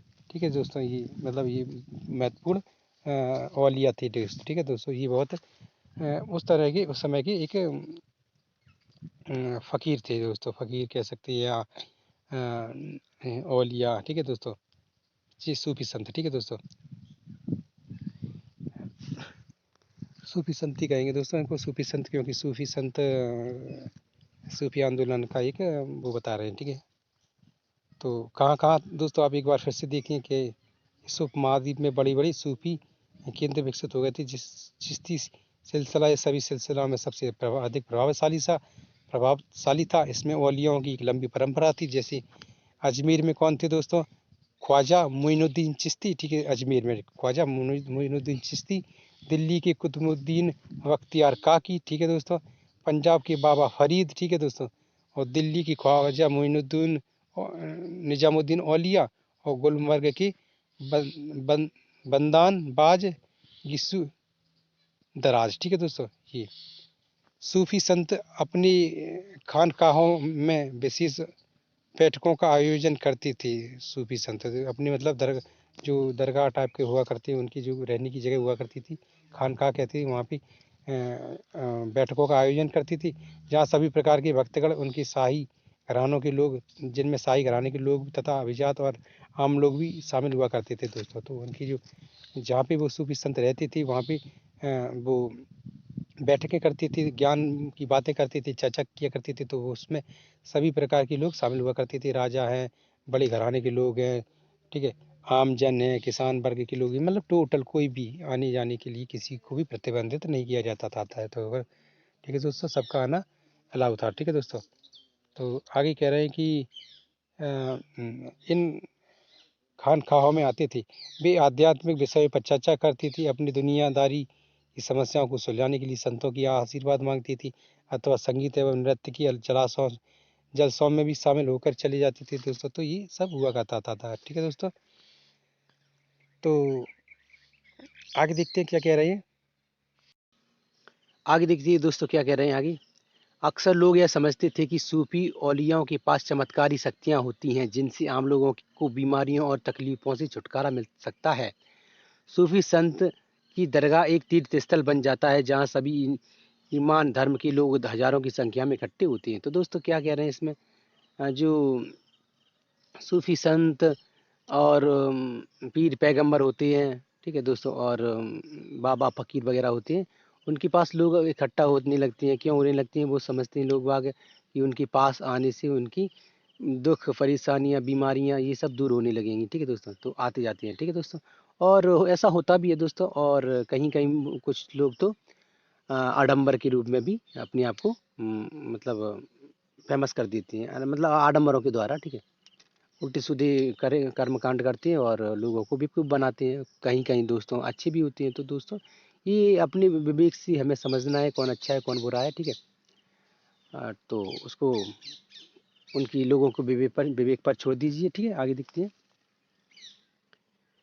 तो ये देखिए चित्र 6 दिखा रहे हैं। सभी पृष्ठभूमियों की भक्त सूफी दरगाहों पर जाते हैं। तो ये कुछ लोग आ रहे हैं, ये कोई होगा, संत वगैरह होगा या उसका मतलब पी वगैरह होगा। तो ये ठीक है, आगे देखते हैं। ये दोस्तों ये मालिक प्रभु की खोज, ये इसको छोड़ देते, ये इसमें कुछ महत्वपूर्ण जानकारी नहीं है, आप चाहें तो पढ़ सकते हैं। ठीक है, अब देखिए दोस्तों ये कह रहे हैं चित्र 7 चैतन्य देव 16वीं शताब्दी के बंगाल के एक भक्ति संत थे। इन्होंने कृष्णा राधा के प्रति निष्काम भाव का उपदेश दिया। इस चित्र में आप उनके अनुयायियों के एक समूह को आनंद से नाचते गाते हुए देख सकते हैं। दोस्तों ये देखिए, ठीक है, कितने मतलब भक्ति भाव से ये नाच रहे हैं, है ना। तो ये उनकी आस्था का प्रतीक है दोस्तों ये सब। ठीक है, आगे देखते हैं दोस्तों क्या कह रहे हैं। उत्तर भारत में धार्मिक बदलाव। तो उत्तर भारत कौन सा था दोस्तों, ये हमारा हरियाणा, पंजाब, यूपी, बिहार और दिल्ली वाला क्षेत्र है ये दोस्तों। और कुछ कुछ हिस्सा राजस्थान का भी ले सकते हैं इसमें। ठीक है, और गुजरात का भी ले सकते हैं। तो आइए देखते हैं क्या कह रहे हैं। 13वीं सदी के बाद उत्तरी भारत में भक्ति आंदोलन की एक नई लहर आई। यह एक ऐसा युग था जब इस्लाम, ब्राह्मणवादी हिंदू धर्म, सूफी मत, भक्ति की विभिन्न धाराओं से और नागपंथियों, सिद्धों तथा योगियों ने परस्पर एक दूसरे को प्रभावित किया। तो दोस्तों ये बता रहे हैं कि 13वीं सदी के बाद उत्तर भारत में भक्ति आंदोलन की एक नई लहर आई थी। इसमें इस्लाम, ब्राह्मणवादी हिंदू, सूफी मत और अन्य प्रकार की विचारधाराओं के जो ऋषि मुनि, मतलब जो संत वगैरह हुए, उन्होंने एक दूसरे को काफ़ी प्रभावित किया। ठीक है दोस्तों, प्रभावित इसलिए किया क्योंकि उनकी विचारधारा अलग थी, उनकी विचारधारा अलग थी। जब दोनों एक दूसरे की विचारधारा देखते होंगे तो उन्हें अच्छी भी लगती होगी ना, बुरी भी लगती होगी, उनमें मतभेद भी हुआ करते होंगे, सहमति भी हुआ करती होगी। ठीक है दोस्तों, तो ये सब हुआ करता था। ठीक है दोस्तों, आगे कह रहे हैं कि हमने देखा कि नए नगरों, अध्याय 6 में आपने देखा दोस्तों, हमने पढ़ा है, आप देख सकते हैं उसमें। और राज्यों, अध्याय 2, 3, 4 में आपने देखा, आप देख भी सकते हैं दोस्तों। ठीक है, अगर देखा नहीं है तो, का उद्भव हो रहा था और लोग अपने लिए नए नए व्यवसाय और नई नई भूमिकाएं खोज रहे थे दोस्तों। ठीक है, तो नई नई भूमिकाएं क्यों खोज रही थी, ताकि उनके सारे लोग अपने जीवन यापन कर सकें, उनके सारे लोग अपने को अधिक विकसित कर सकें, उनकी सहायता से लोग मतलब कुछ आगे और अधिक अच्छा कर सकें। ठीक है दोस्तों, तो ये और लोगों का मतलब व्यापार चल सके और उनकी रोजी रोटी चल सके, अन्य प्रकार की क्रियाएं चल सके। ठीक है दोस्तों, ये सब हो रहा था। आगे कह रहे हैं कि ऐसे लोग विशेष रूप से शिल्पी, कृषक, व्यापारी और इन मजदूर इन नए संतों के विचारों को सुनने के लिए इकट्ठा हो जाते थे दोस्तों। तो बिल्कुल हो जाएंगे, क्योंकि लोगों को एक हमेशा आस्था का भाव बना ही रहता है लोगों को मन में। और हर इंसान किसी न किसी पर आस्था का भाव रखता है दोस्तों, है ना। आप बिल्कुल देख सकते हैं कि आपको भी किसी के प्रति आस्था होगी। ठीक है दोस्तों, ये सब बता रहे हैं कि आते थे दोस्तों। और कोई लोग ज्ञान की मतलब चर्चा के लिए आते होंगे, कोई ज्ञान की प्राप्ति के लिए आते होंगे, कोई कुछ अच्छे वचनों को सुनने के लिए आते होंगे, कोई अपना वक्त गुजारने के लिए आते होंगे। तो अन्य प्रकार की सोच विचार के साथ लोग आते होंगे। ठीक है दोस्तों, आप भी कुछ सोच सकते हैं। इन नए संतों के विचारों को सुनने के लिए इकट्ठा हो जाते थे, फिर भी उनका प्रचार करते थे दोस्तों। तो प्रचार तो करेंगे, किसी को कोई बात अच्छी लगी, कोई किसी संत पीर पैगंबर से प्रभावित हुआ, तो वो चाहेगा कि हम उनके विचारों को अधिक से अधिक लोगों को बताएं, उनके अधिक से अधिक लोगों को उनके प्रति आकर्षित करें, है ना। तो दोस्तों ये सब प्रक्रियाएं होती थी। आगे देखते हैं क्या कह रहे हैं। उनमें से कबीर और बाबा गुरु नानक जैसे कुछ संतों ने अभी सभी आडंबरपूर्ण रूढ़िवादी धर्मों को अस्वीकार कर दिया था दोस्तों। तो कह रहे हैं कि जो उनमें प्रमुख थे, तो कौन थे, कबीर, संत कबीर और बाबा गुरु नानक देव। जो ठीक है दोस्तों, गुरु नानक देव जी हमारे जो जो क्या होते हैं, सिख धर्म की प्रमुख वो माने जाते हैं, ठीक है, संस्थापक, ठीक है। तो उन्होंने सिख धर्म की स्थापना की और एक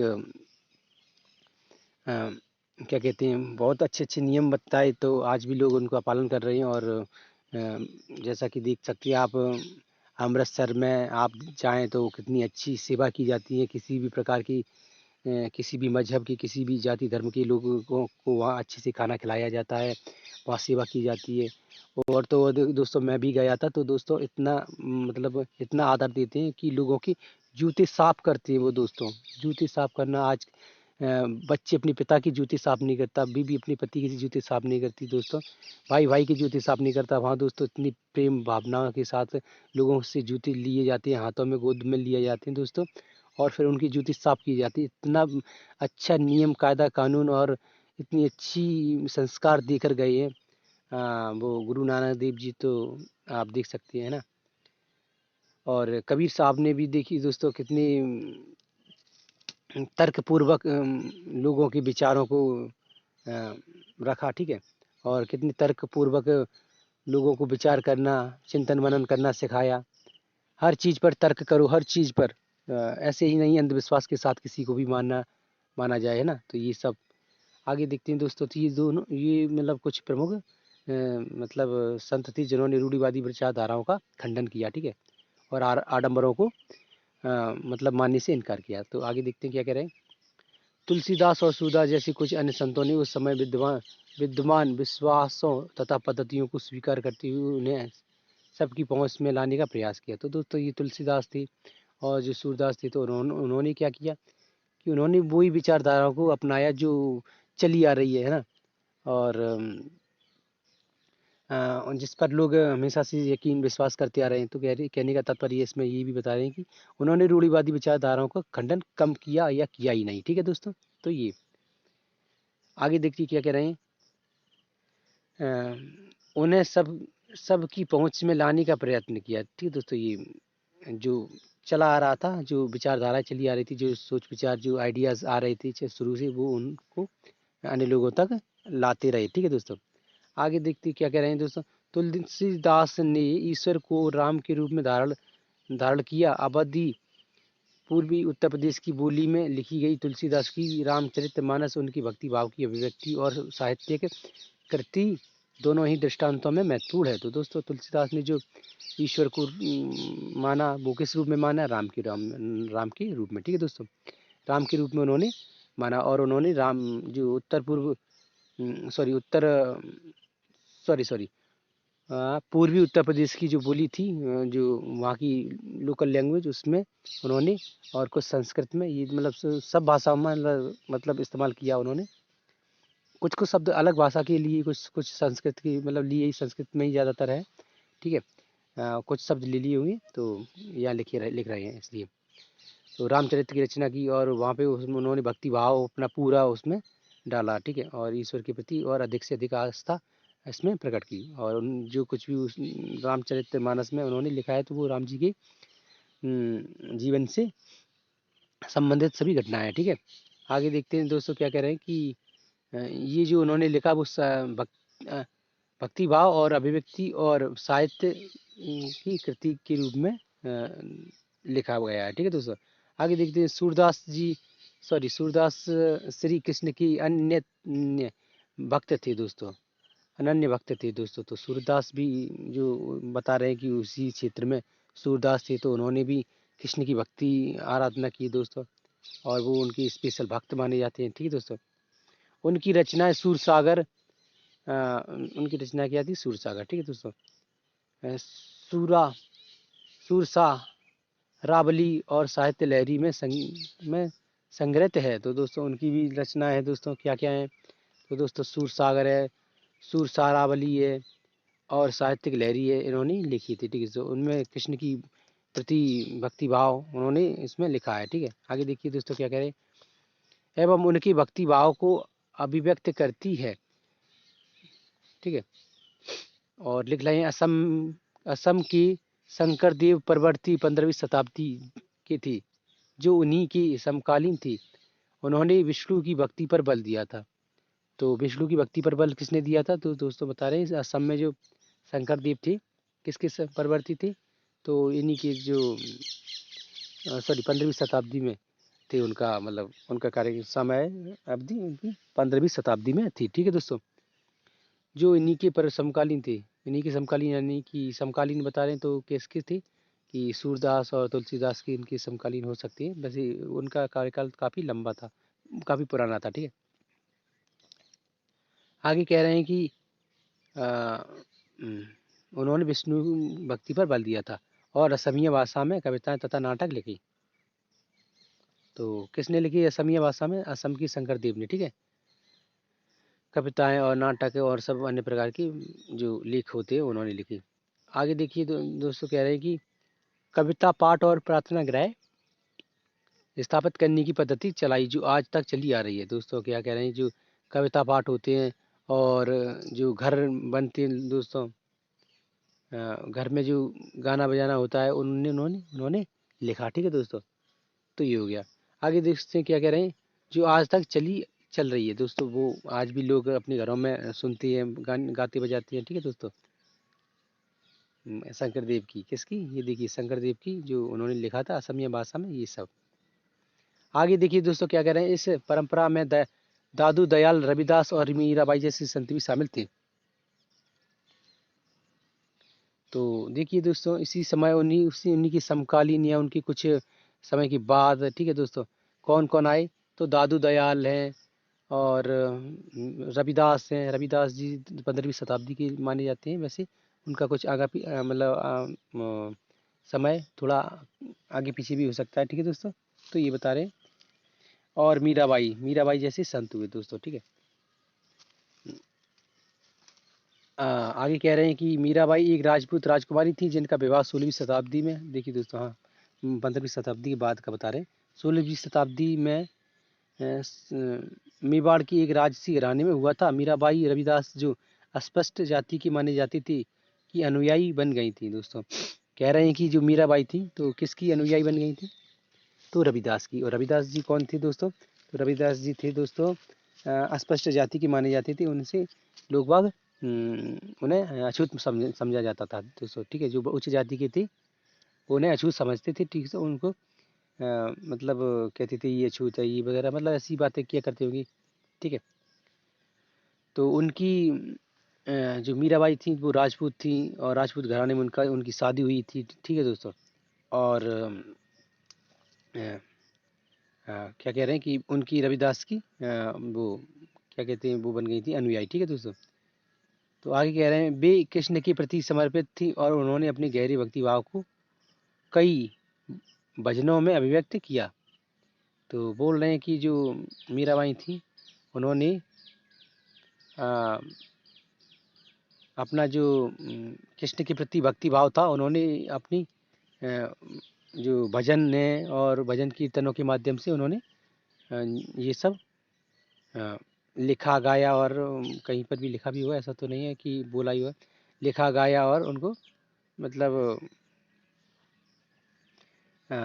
सबको सब लोगों के सामने पेश किया। ठीक है दोस्तों, यही हो सकता है, और क्या है, पेश ही किया होगा ना। ये ऐसा तो नहीं कि लिख कर रख दिया, छोड़ दिया, दुबका दिया, मतलब छिपा दिया कहीं। दुबकाना तो एक लोकल लैंग्वेज हम अपनी यहाँ की भाषा में बोल रहे हैं, छिपाना है ना।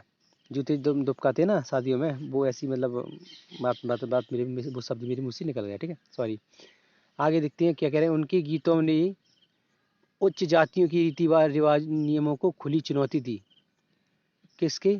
तो मीराबाई के। मीराबाई के जो गीत वगैरह थे, संगीत मतलब जो उन्होंने गाया कृष्ण की भक्ति में, उन्होंने ऊंची जाति के जो रीति रिवाज थे दोस्तों और नियम थे उनको चुनौती दी, तथा ये गीत राजस्थान गुजरात के जन साधारण के लोगों में बहुत लोकप्रिय हुए। जनसाधारण में बहुत लोकप्रिय होंगे भी दोस्तों, क्योंकि उनको लोग काफ़ी पसंद करने लगी थी उस समय। उसके बाद ठीक है, उनकी जब मृत्यु वगैरह हुई होगी या उनका जो वक्त ख़त्म हुआ ठीक है, तो आज भी दोस्तों काफ़ी जगह मीराबाई की गीत वगैरह गाए जाते हैं, उनकी जो उन्होंने बनाए हैं भजन कीर्तन वो गाए जाते हैं। ठीक है दोस्तों, तो ये चला आ रहा है। इन संतों में से अधिकांश का विशिष्ट अभिलक्षण यह है कि इनकी कृतियाँ क्षेत्रीय भाषाओं में रची गई थी और उन्हें आसानी से गाया जा सकता था। तो दोस्तों कह रहे हैं कि ये जो संत वगैरह हुआ करते थे ना, इनकी भाषाएं बिल्कुल लोकल लैंग्वेज में हुआ करती थी, ताकि लोग इनको अच्छे से समझ सकें, और लोग समझते भी थे, क्योंकि वो लोकल लैंग्वेज में भाषा में गाते थे और लिखते थे। ठीक है दोस्तों, इसीलिए तो आज तक ये सब उनके बनाए हुए संगीत, भजन, कीर्तन, कविताएं, ये आज भी लोग गाते, सुनते, बजाते हैं ना। तो ये आगे कह रहे हैं, इसलिए ये बेहद लोकप्रिय है और पीढ़ी दर पीढ़ी लोग मौखिक रूप से चलती रही। ठीक है, आज भी चली आ रही है पीढ़ी दर पीढ़ी, है ना। प्राय इन गीतों के प्रसार में सर्वाधिक निर्धन, सर्वाधिक वंचित समुदाय और महिलाओं की भूमिका रही है। ठीक है दोस्तों, तो महिलाओं की भूमिका भी रही है। जो निर्धन परिवार थे, गरीब लोग थे, उन वो भी इनमें अधिक रुचि लेते थे दोस्तों। ठीक है, वो भी लेते थे, मतलब का ये नहीं है कि वो भी लेते थे और भी लेते थे, वो अक्सर लेते थे। ठीक है दोस्तों, क्योंकि उनको पता था कि ये मतलब इनके प्रति मतलब जो भावना है वो बिल्कुल सच्ची है, इसमें कोई आडंबर टाइप का कुछ नहीं है, और है भी तो मतलब उतना नहीं है, और हम इसको अच्छे से गा बजा सकते हैं, इसमें कोई ज़्यादा अधिक खर्ची वगैरह नहीं है। ये लोग ऐसे सोचते होंगे ना। तो गरीब लोग क्या मतलब बिल्कुल सोचता है कि सस्ते में, बिल्कुल कम माध्यमों में हमारा वो हो जाए, ईश्वर के प्रति बना रहे संबंध। ठीक है, तो ये आगे देखिए दोस्तों क्या कह रहे हैं, प्रसारण अ, अ, और महिलाओं की भूमिका रही। ठीक है, आगे देखते हैं, प्रसारण की इस प्रक्रिया में ये सभी लोग अक्सर अपने अनुभव भी जोड़ देते थे दोस्तों। ठीक है, अपने अनुभव भी जोड़ देते थे दोस्तों, जैसे किसी इंसान ने, किसी महिला पुरुष ने, किसी ने उनके भजनों को, गीतों को गाया सुना, तो उन्होंने अपना भी, उनके दिमाग में कोई और भजन को सुधार करने की, कोई भजन में कोई लाइन जोड़ने की बात आई, और या उन्होंने बना ली कोई वैसे ही अपनी मन में बात, तो उन्होंने उसमें वो भी जोड़ दी, है ना। तो ये सब चलता रहता था। ठीक है दोस्तों, ये हो रहा था, है ना। आज भी होता है कि बहुत से लोग होते हैं अपनी मन से बना लेते हैं बातें, है ना, और किसी और बात में जोड़कर उसको मतलब फेमस करने की कोशिश करते रहते हैं ना। तो ये भी होता रहता है, होगा, है ना। आप भी जोड़ सकते हैं कुछ बातें, है ना। साथ साथ उन पीढ़ियों के लोगों की रचना मानी जा सकती थी जो उन्हें गाया करते थे दोस्तों। तो लोग जो गाते थे उनकी भी रचनाएं मानी जाती थी। चलो ये भी उनकी बात, जो उनकी बच्ची, जैसे मैंने कोई भजन कीर्तन सुना कि मीराबाई का, उसमें मुझे भी मेरे दिमाग में कोई विचार आया, मैंने उसमें आखिरी में या शुरुआत में जोड़ दिया। ठीक है, तो मेरी बच्ची मतलब, या मेरे कोई, मैं जिसको सुनागा तो वो समझेगा ये बनाया हुआ है। ठीक है, तो वो उसको पढ़ेगा, सुनेगा, गाएगा ना। तो ऐसे ही मतलब उनकी चली आई। ठीक है दोस्तों, आगे कह रहे हैं कि सभी लोग अक्सर उस अनुभवों को भी जोड़ देते थे। इस तरह आज मिलने वाले गीत संगीतों की रचना तो है ही, साथ ही उन पीढ़ियों के लोगों की रचनाएं मानी जा सकती है जो उन्हें गाया करते थे। तो ये उनकी भी मान ली जाती थी कि शायद उन्होंने भी लिखा गाया हुआ, है ना। आगे देखते हैं, वे हमारी जीती जागती इन संस्कृतियों का अंग बन गई। कौन बन गई? तो वही गीत संगीत। ठीक है, आगे देखती है दोस्तों, राणा के राजमहल से परी। तो दोस्तों ये किसी ने लिखा है, किसने लिखा है?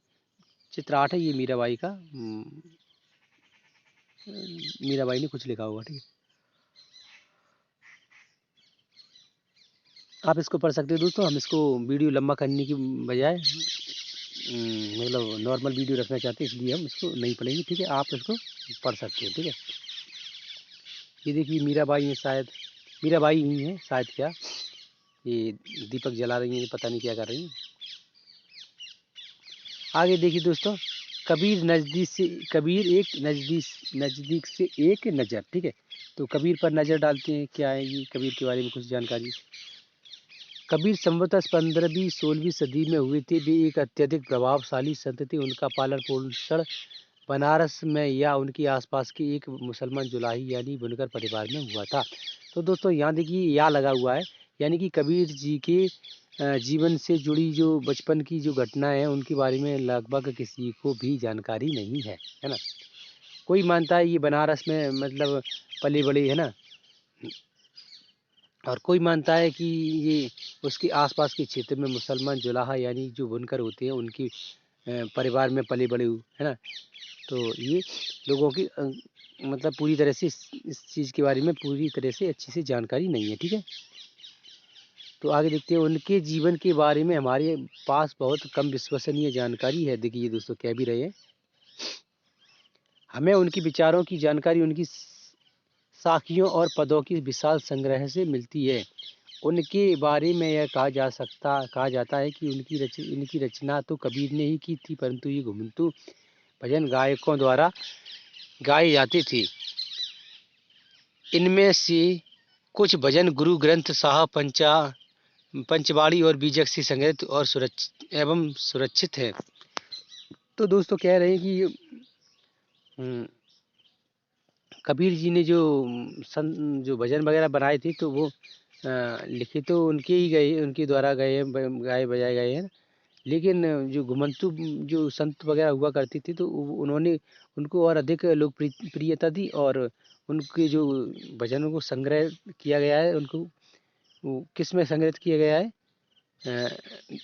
गुरु ग्रंथ साहब और पंचवाड़ी और बीजक में। ठीक है दोस्तों, बीजक में इनमें 3 तरह की ग्रंथ हैं, इनमें संग्रहित किया गया है उनके भजनों को और उनकी रचनाओं को। ठीक है दोस्तों, तो आगे देखते हैं क्या कह रहे हैं कि सच्चे प्रभु की खोज, ये दोस्तों कौन है, कबीर की एक रचना। तो दोस्तों हम इसको भी नहीं पढ़ेंगे, आप इसको पढ़कर इस पर ध्यान दें। और हम दोस्तों इसलिए नहीं पढ़ रहे हैं क्योंकि 2-4 मिनट होकर के ये वीडियो लंबी हो जाती है, और ये ऐसे लेख इसमें बहुत है। ठीक है दोस्तों, इसलिए हम इसको छोड़ देते हैं। चित्र कर घी पर काम करते हुए कबीर, कर घी पर काम कर रही, करघा कुछ है ना, जो कपड़ा बनाने बुनने का होता है कुछ ऐसा, उस पर कम काम कर रहे हैं दोस्तों। ठीक है, कबीर के उपदेश प्रमुख धार्मिक परंपराओं की पूर्ण एवं प्रचंड अस्वीकृति पर आधारित थे। उनके उपदेशों में ब्राह्मणवादी हिंदू धर्म और इस्लाम दोनों की बाह आडंबर पूर्वक पूजा के सभी रूपों का मजाक उड़ाया गया था। दोस्तों देखिए, तो कबीर जी एक खुले विचार के इंसान थे, मतलब व्यक्ति थे, महान पुरुष थे। तो दोस्तों है ना, तो उन्होंने जो उनकी जो कृतियाँ थी, उनके जो लेख थे, उनके जो उन्होंने जो कुछ भी लिखा था, और भजन कीर्तन थे उनकी, हाँ दोस्तों, तो और उनकी अमृतवाणी बोली जाती है दोस्तों। उन्होंने जो लिखा हुआ है, तो उन्हें अमृतवाणी बोला जाता है, कबीर अमृतवाणी। तो उनकी जो कुछ भी थी जो उन्होंने लिखा, ठीक है, आप दोस्तों उसको कुछ भी नाम दे सकते हैं, कबीर अमृतवाणी, भजन कीर्तन, संगीत, कविताएं या कुछ और। ठीक है दोस्तों, आप अपने हिसाब से, वैसे तो वो कबीर अमृतवाणी होती है ना। तो उनका जो था उसमें क्या था, ब्राह्मणवादी हिंदू धर्म और इस्लाम धर्म की जो आडंबर थी, जो उनकी जो वो होती है ना, आडंबर पोप लीलाएं बोलते हैं हम उनको अपनी देसी भाषा में। तो उन पर उन्होंने मतलब पक्का विरोध किया। उन्होंने उनको बिल्कुल सिरे से खारिज किया दोस्तों। उन्होंने बिल्कुल भी नकारा, मतलब बिल्कुल नकार ही दिया था ना। बोला कि जैसे कि एक दोहा बताता हूँ कि मुझे पूरा, मतलब मैं ज़्यादा अधिक पढ़ता नहीं हूँ मैं, क्या है अपनी पढ़ाई में वैसे ध्यान देता हूँ, तो उस पर मतलब पूरी तरह से याद नहीं है। तो जैसे कि जो पाठ होते हैं ना, पाठ के ऊपर उन्होंने बनाया है कि पाठ को पीस पीस कर जब लोग खाते पीते हैं तो उसको भगवान मानते हैं, है ना। तो ऐसा सब कुछ बताया है ना, आप देख लीजिए। मैं दोस्तों बस ही जोक सा पाठ, ठीक है। एक नहीं है, बहुत है, तो मैं किस किस के बारे में बताऊंगा, है ना, एक लंबा हो जाता है। ठीक है, मैं वैसे भी ये ऊपर स्किप कर रहा हूँ, है ना। तो और इसको पढ़कर क्या लंबा वीडियो करूँ, उसको फिर अर्थ करना पड़ेगा ना। ठीक है, आगे देखते हैं। उनके काव्य की भाषा बोलचाल की हिंदी थी, जो आम आदमियों द्वारा आसानी से समझी जा सकती थी। उन्हें कभी कभी रहस्यमयी भाषा का भी प्रयोग किया, जिससे समझना कठिन होता था दोस्तों। तो वैसे तो दोस्तों वो कबीर साहब हिंदी भाषा का ही प्रयोग करते थे ताकि लोगों को समझ में आए, और लोग समझते भी थे, हाँ ठीक है। और उसके साथ साथ वो रहस्यवादी भाषा और रहस्यमयी भाषा का भी प्रयोग करते थे। रहस्यमयी भाषा दोस्तों किसी प्रकार की होती होगी इसमें, मतलब आप देखें कभी, तो कहाँ रहस्यमय भाषा का प्रयोग किया गया आप खुद ही देख सकते हैं। मुझे तो नहीं लगता। ठीक है, आगे देखते हैं, कह रहे हैं कि कबीर निराकार परमेश्वर में विश्वास रखते थे। उन्होंने यह उपदेश दिया कि भक्ति के माध्यम से ही मोक्ष यानी भक्ति मुक्ति प्राप्त की जा सकती है। हिंदू तथा मुसलमान दोनों लोग उनके अनुयायी हो गए। ठीक है दोस्तों, तो कबीर जी दोस्तों थे, क्या करते थे कि ईश्वर को निराकार रूप में मानते थे दोस्तों। निराकार यानी कि वो समझते थे ईश्वर का कोई रूप नहीं है। ठीक है, आप कहीं पर भी पत्थर रख लेते हैं, उनमें ईश्वर को मानते हैं। कहीं पर भी मूर्ति बना लेते हैं, उनमें भी ईश्वर को मानते हैं। कहीं भी तस्वीर में ईश्वर को मानते हैं। तो वो ये सब चीज़ों का विरोध करते थे दोस्तों, है ना। और वो मानते थे कि ईश्वर का कोई आकार नहीं है, वो छोटा भी हो सकता है, बड़ा भी हो सकता है, वो कहीं भी, वो पत्थर में भी मतलब नहीं हो सकता, वो मूर्तियों में नहीं हो सकता, वो मतलब दो ईंटों में भी नहीं हो सकता, है ना। उसका कोई आकार नहीं है, कहने का मतलब आप उनको सीमित आकार देकर उनका ईश्वर का अपमान कर रहे हैं ना। तो ये उनका मानना था। ठीक है, ईश्वर मतलब जितना बड़ा संसार है उतना ही बड़ा ईश्वर है, कहीं ईश्वर का कोई एक सीमित आकार नहीं है। ठीक है, तो ये मानते थे वो। और आगे कह रहे हैं कि भक्ति भाव के माध्यम से वो मोक्ष प्राप्ति की बात किया करते थे दोस्तों। भक्ति भाव यानी कि भाई एक ईश्वर के भक्त के रूप में आप रहें और मोक्ष प्राप्त करें। ठीक है दोस्तों, ना कि कोई आडंबर पूर्वक कार्यों पर वो विश्वास करते थे। ठीक है, आगे कह रहे हैं कि हिंदू तथा मुसलमान दोनों लोग उनके अनुयायी हो गए। तो दोस्तों हिंदू और मुसलमान दोनों ही अनुयायी क्यों हो जाएंगे? क्योंकि लोग दोस्तों की समझते हैं कि लोग समझते हैं कि ऐसी चीज़ मिली जिससे सादा सिंपल, जिसमें कोई आडंबर टाइप का ना हो। अक्सर लोग आडंबर मानते हैं, मजबूरी हो जाती है। जब ईश्वर के प्रति अंध भक्ति, अंधविश्वास लोगों में पैदा हो जाता है, तो ही लोग आडंबरों को मानते हैं, वरना लोग आडंबर मुक्त रहना चाहते हैं, है ना। अधिक से अधिक एक्टिविटी कम करना चाहते हैं, ताकि लोगों को अधिक से अधिक कम समय में ईश्वर के प्रति उनका संबंध स्थापित होता रहे। ठीक है दोस्तों, तो ये लोग करते थे। तो और सबसे बड़ी बात, तो लोगों को उनकी बातें अच्छी लगी, उनकी विचार अच्छी लगी, वो अपनी भाषाओं से लोगों को प्रभावित कर पाए, है ना। अपने जो उन्होंने लिखा था उसके माध्यम से, जो उन्होंने बोला उनके माध्यम से, ठीक है दोस्तों, लोगों को आकर्षित कर पाए और उन लोग उनकी बातों को ठीक से समझ पाए, तो लोगों को उनकी ओर आकर्षित हुए। ठीक है दोस्तों, ये बता रहे हैं, इसलिए उनके अनुयायी हो गए थे। आज भी बहुत से लोग शुरुआत कर रहे हैं, कबीर के प्रति आकर्षित हो रहे हैं। बहुत सी जगह आप देखेंगे, है ना। तो क्यों हो रहे हैं? क्योंकि उनकी विचारधारा अच्छी लग रही है लोगों को ना। और नई जनरेशन भी दोस्तों उनके प्रति आकर्षित हो रही है। आप देखिए कि बहुत सी जगह हम देख सकते हैं कि ये मतलब लोग छोटे छोटे वो करते हैं, क्या कहते हैं,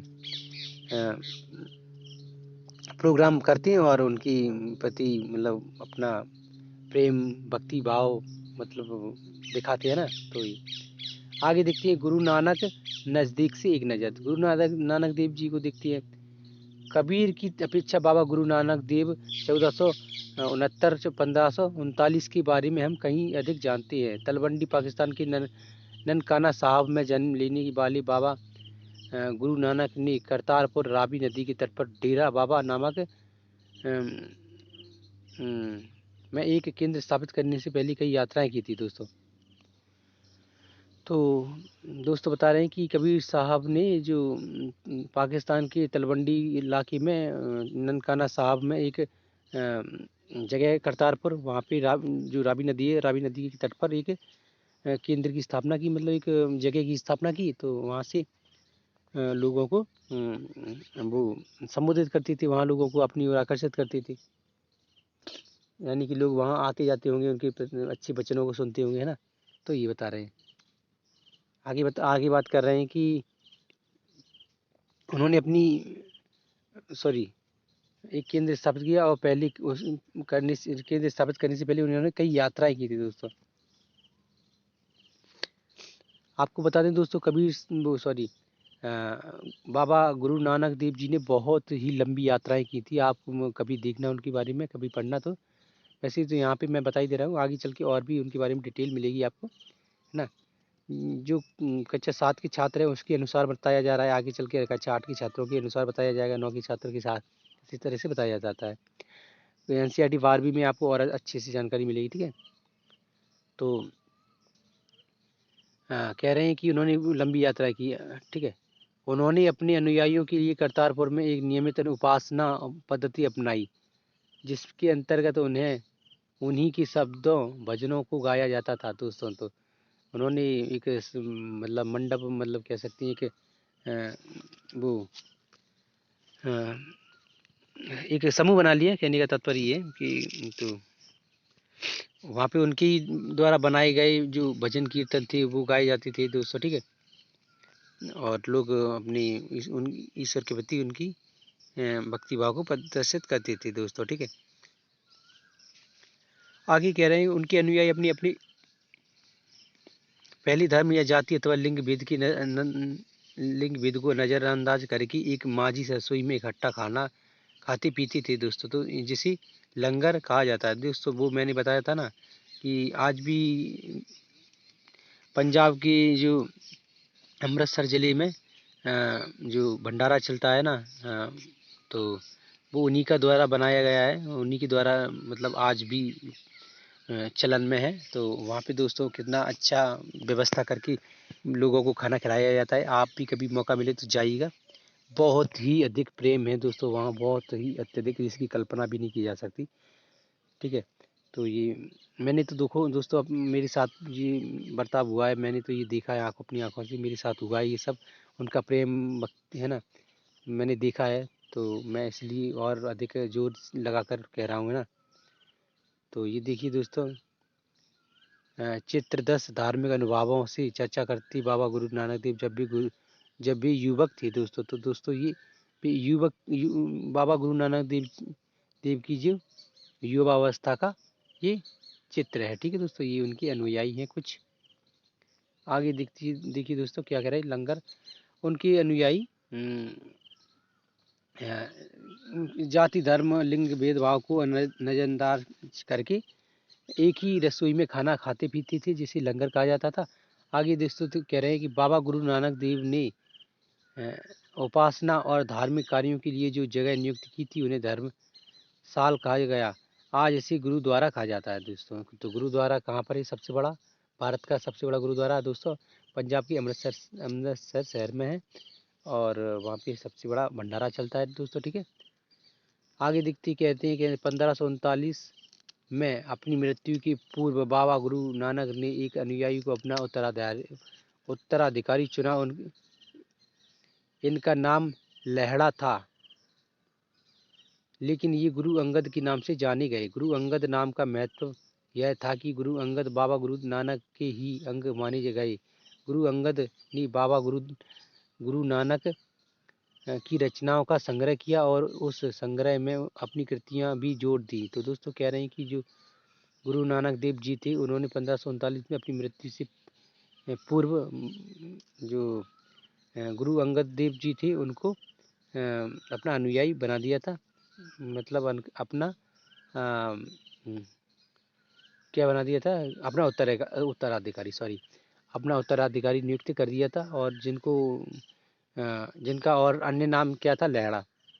तो दोस्तों और उन्होंने ही उनकी गुरु नानक देव जी की रचनाओं का संग्रह किया था, ठीक है दोस्तों। आगे कह रहे हैं कि संग्रह इस नई लिपि गुरुमुखी में लिखा गया था। गुरु अंगद के 3 उत्तराधिकारियों ने भी अपनी रचनाएं नानक के नाम से की। तो गुरु अंगद देव जी ने जो उनकी रचनाएं की, जो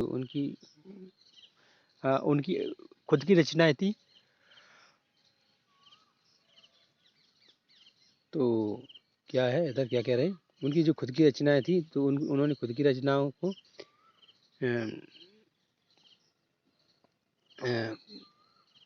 दोबारा पढ़ते हैं, संग्रह एवं लिपि गुरुमुखी में लिखी। गुरु अंगद के 3 उत्तराधिकारियों ने अपनी अपनी रचनाएं नानक के नाम से लिखी। हाँ, ये बता रहे हैं गुरु नानक अंगद देव की जो उत्तराधिकारी थी, जो 3 उत्तराधिकारी थी, उन्होंने रचनाएं लिखी थी वो नानक के नाम से लिखी, नानक यानी कि जो गुरु नानक के नाम से लिखी, ठीक है।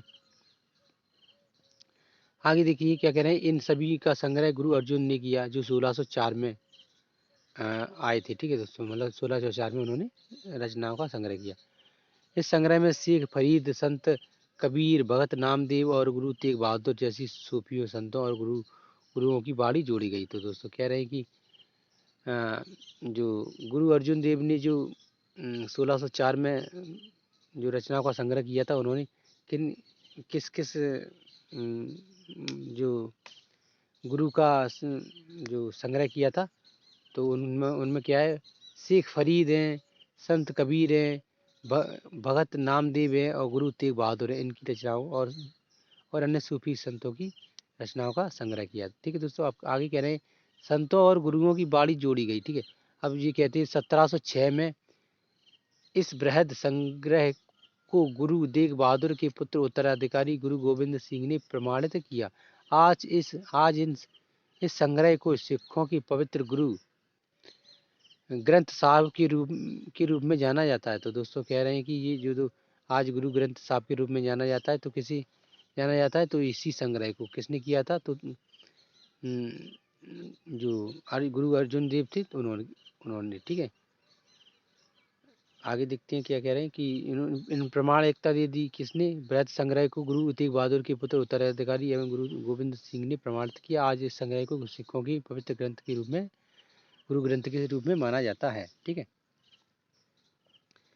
तो देखिए दोस्तों, ये गुरु ग्रंथ साहब की एक आरंभिक पांडुलिपि है। तो दोस्तों हम तो उसको पढ़ ही नहीं सकते। ठीक है, हम आपको ही नहीं पढ़ सकता, ये पंजाबी भाषा में लिखा हुआ है और अन्य भाषाओं में लिखा होगा। ठीक है, तो ये आगे देखते हैं क्या कह रहे हैं। 16वीं शताब्दी में बाबा गुरु नानक के उत्तराधिकारियों के नेतृत्व में उनके अनुयायियों की संख्या का विस्तार हुआ। ये अनुयायी कई जातियों के थे, परंतु इनमें व्यापारी, कृषक और शिल्पकार ज़्यादा थे दोस्तों। ठीक है, क्योंकि उनके पास पर्याप्त समय था, उनको मतलब उनकी जो उनके स्थल होते हैं ना, जहाँ पे आ जा सकते हैं, जहाँ पे पूजा भजन आरती की जाती है, पूजा पाठ किया जाता है। पूजा पाठ तो नहीं कहीं, संग सभा में शामिल होना कह सकते हैं दोस्तों, और भजनों का गाना बजाना। ठीक है, उसमें उनके पास पर्याप्त समय था। ठीक है दोस्तों, मतलब कहने का ये है कि इनमें से लगभग सभी लोगों को जोड़ लिया गया था दोस्तों। बाकी और अन्य लोग किसी कारणवश नहीं शामिल हुए होंगे। ठीक है, आगे कह रहे हैं इसकी वजह यह हो सकती है कि बाबा गुरु नानक इस बात पर बल दिया करते थे कि उनकी अनुयायी गृहस्थ हों और अब उन उपयोगी व उत्पादक पेशों से जुड़े हों। तो गुरु नानक देव जी ने इनको किन किन को जोड़ा, मतलब कौन कौन जो जुड़ चुकी थी, व्यापारी, कृषक और शिल्पकार। तो गुरु नानक देव जी का ये मानना था कि उनके जो अनुयायी हों वो गृहस्थ जीवन से जुड़े हों और मतलब वो खुद काम धंधी करती हों कुछ, है ना, ताकि उनका अपना रोजी रोटी चलती रहे। ठीक है, और हमारी अनुयायी रूप में भी बनी रहे। ठीक है, तो ये उनका कुछ अलग मानना था। ठीक है, आगे देखते हैं दोस्तों क्या कह रहे हैं। अनुयायियों से यह आशा की जाती थी कि वे नए समुदायों के साथ की सामान्य कोष से योगदान देंगी। वे नए समुदायों की सामान्य कोष में योगदान देंगे, यानी कि वो थोड़ा दान दक्षिणा देते रहें, ताकि वो उनका जो भंडारा चलता था ना, जिसे लंगर कहते थे, उसमें भी मदद मिलती रहे। ठीक है दोस्तों, और कोई ज़्यादा वैसा वो अलग उनका वो मानना नहीं था कि लालच जैसा कुछ, है ना, ये कुछ नहीं था। लंगर खाएंगे तो गरीब लोग आएंगे जाएंगे, खाएंगे ना, पिएंगे, और जो वहाँ पे सेवा दे रहे हैं वो भी खाएंगे पिएंगे ना, तो ये उनका अलग विशेष मानना था, बाकी कुछ और ख़ास नहीं है।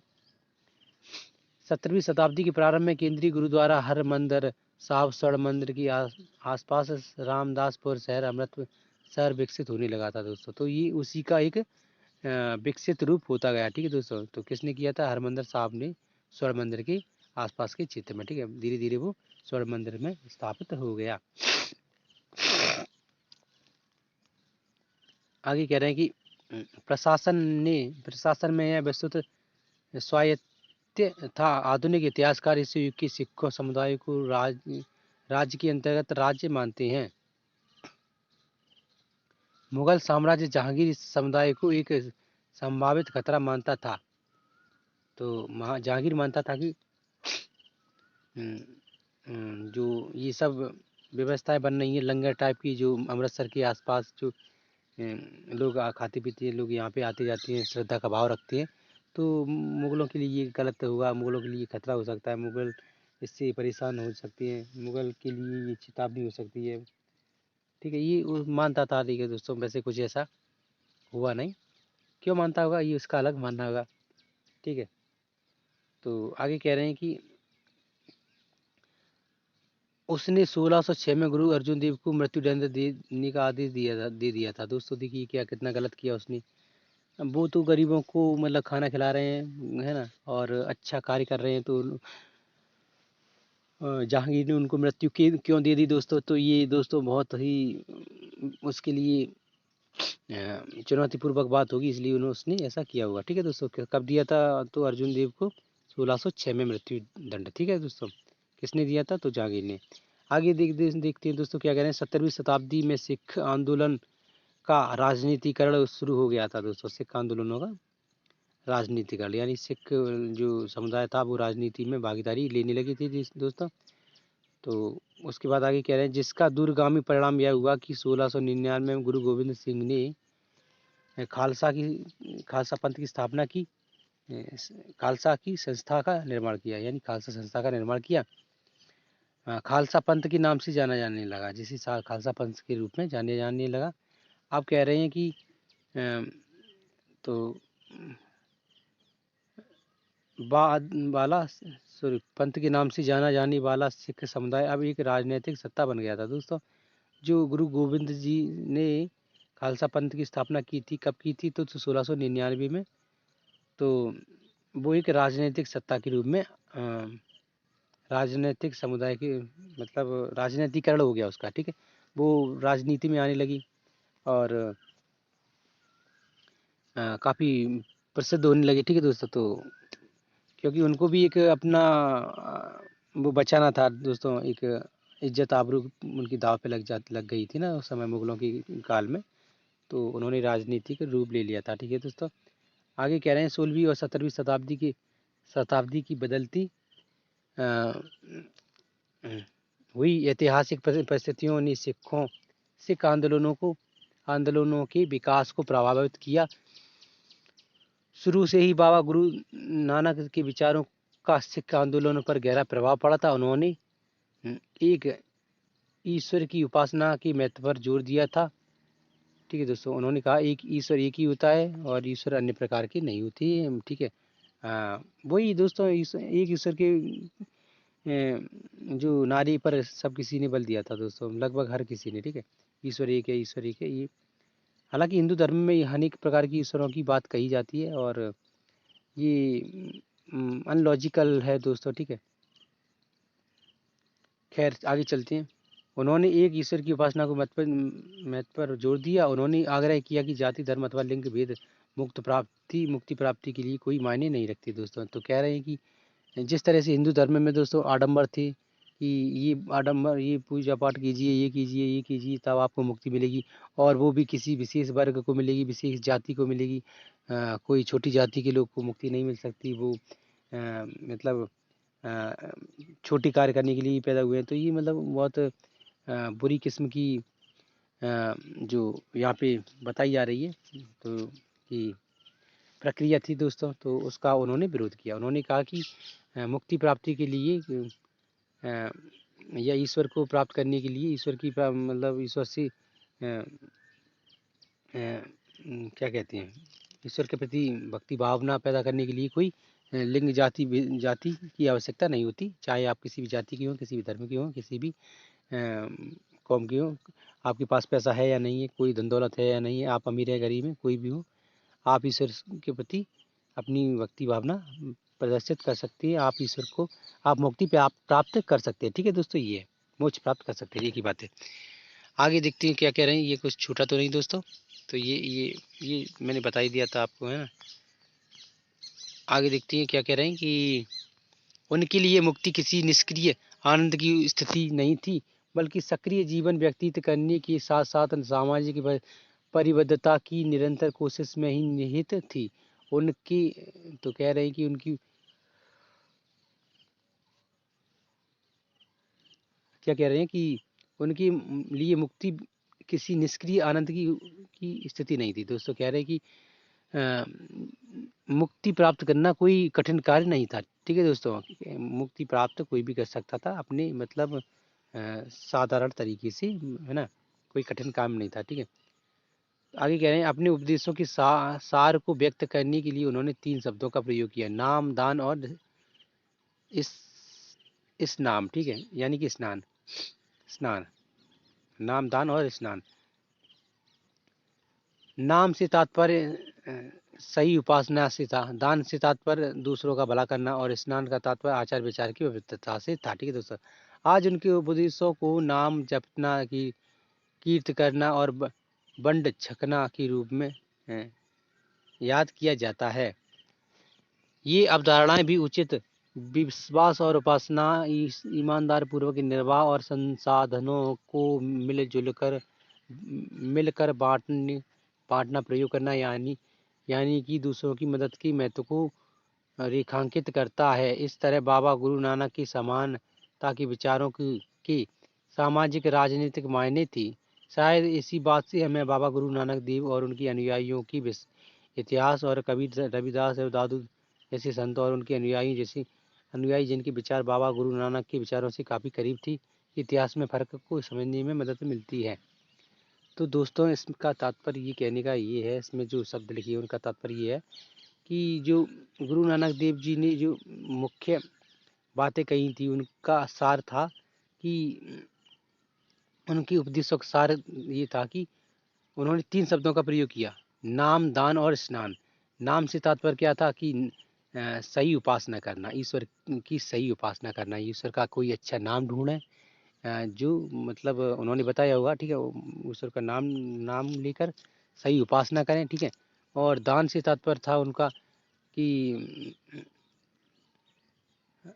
नाम जपना। ठीक है, क्या था इस दान का तात्पर्य दूसरों का भला करना। हाँ, दान का तात्पर्य था दोस्तों दूसरों का भला करना, यानी कि किसी भी प्रकार की व्यक्ति का बुरा ना करना बल्कि भला करना। ठीक है दोस्तों, और स्नान से तात्पर्य था दोस्तों कि आचार विचार की पवित्रता। ठीक है दोस्तों, आज मन में पवित्रता होनी चाहिए, किसी भी प्रकार की खोट नहीं होना चाहिए ना, किसी प्रकार के विचार, गंदे विचार नहीं होना चाहिए। तो दोस्तों ये आगे कह रहे हैं कि आज उनके उपदेशों को नाम जपना, कीर्त करना और बंड छकना के रूप में जाना जाता है, याद किया जाता है। ठीक है दोस्तों, तो ये बंड छकना ये क्या है दोस्तों, इसको हम इसी रूप में समझ सकते हैं कि मतलब ईश्वर के प्रति सच्ची भावनाओं को। ठीक है दोस्तों,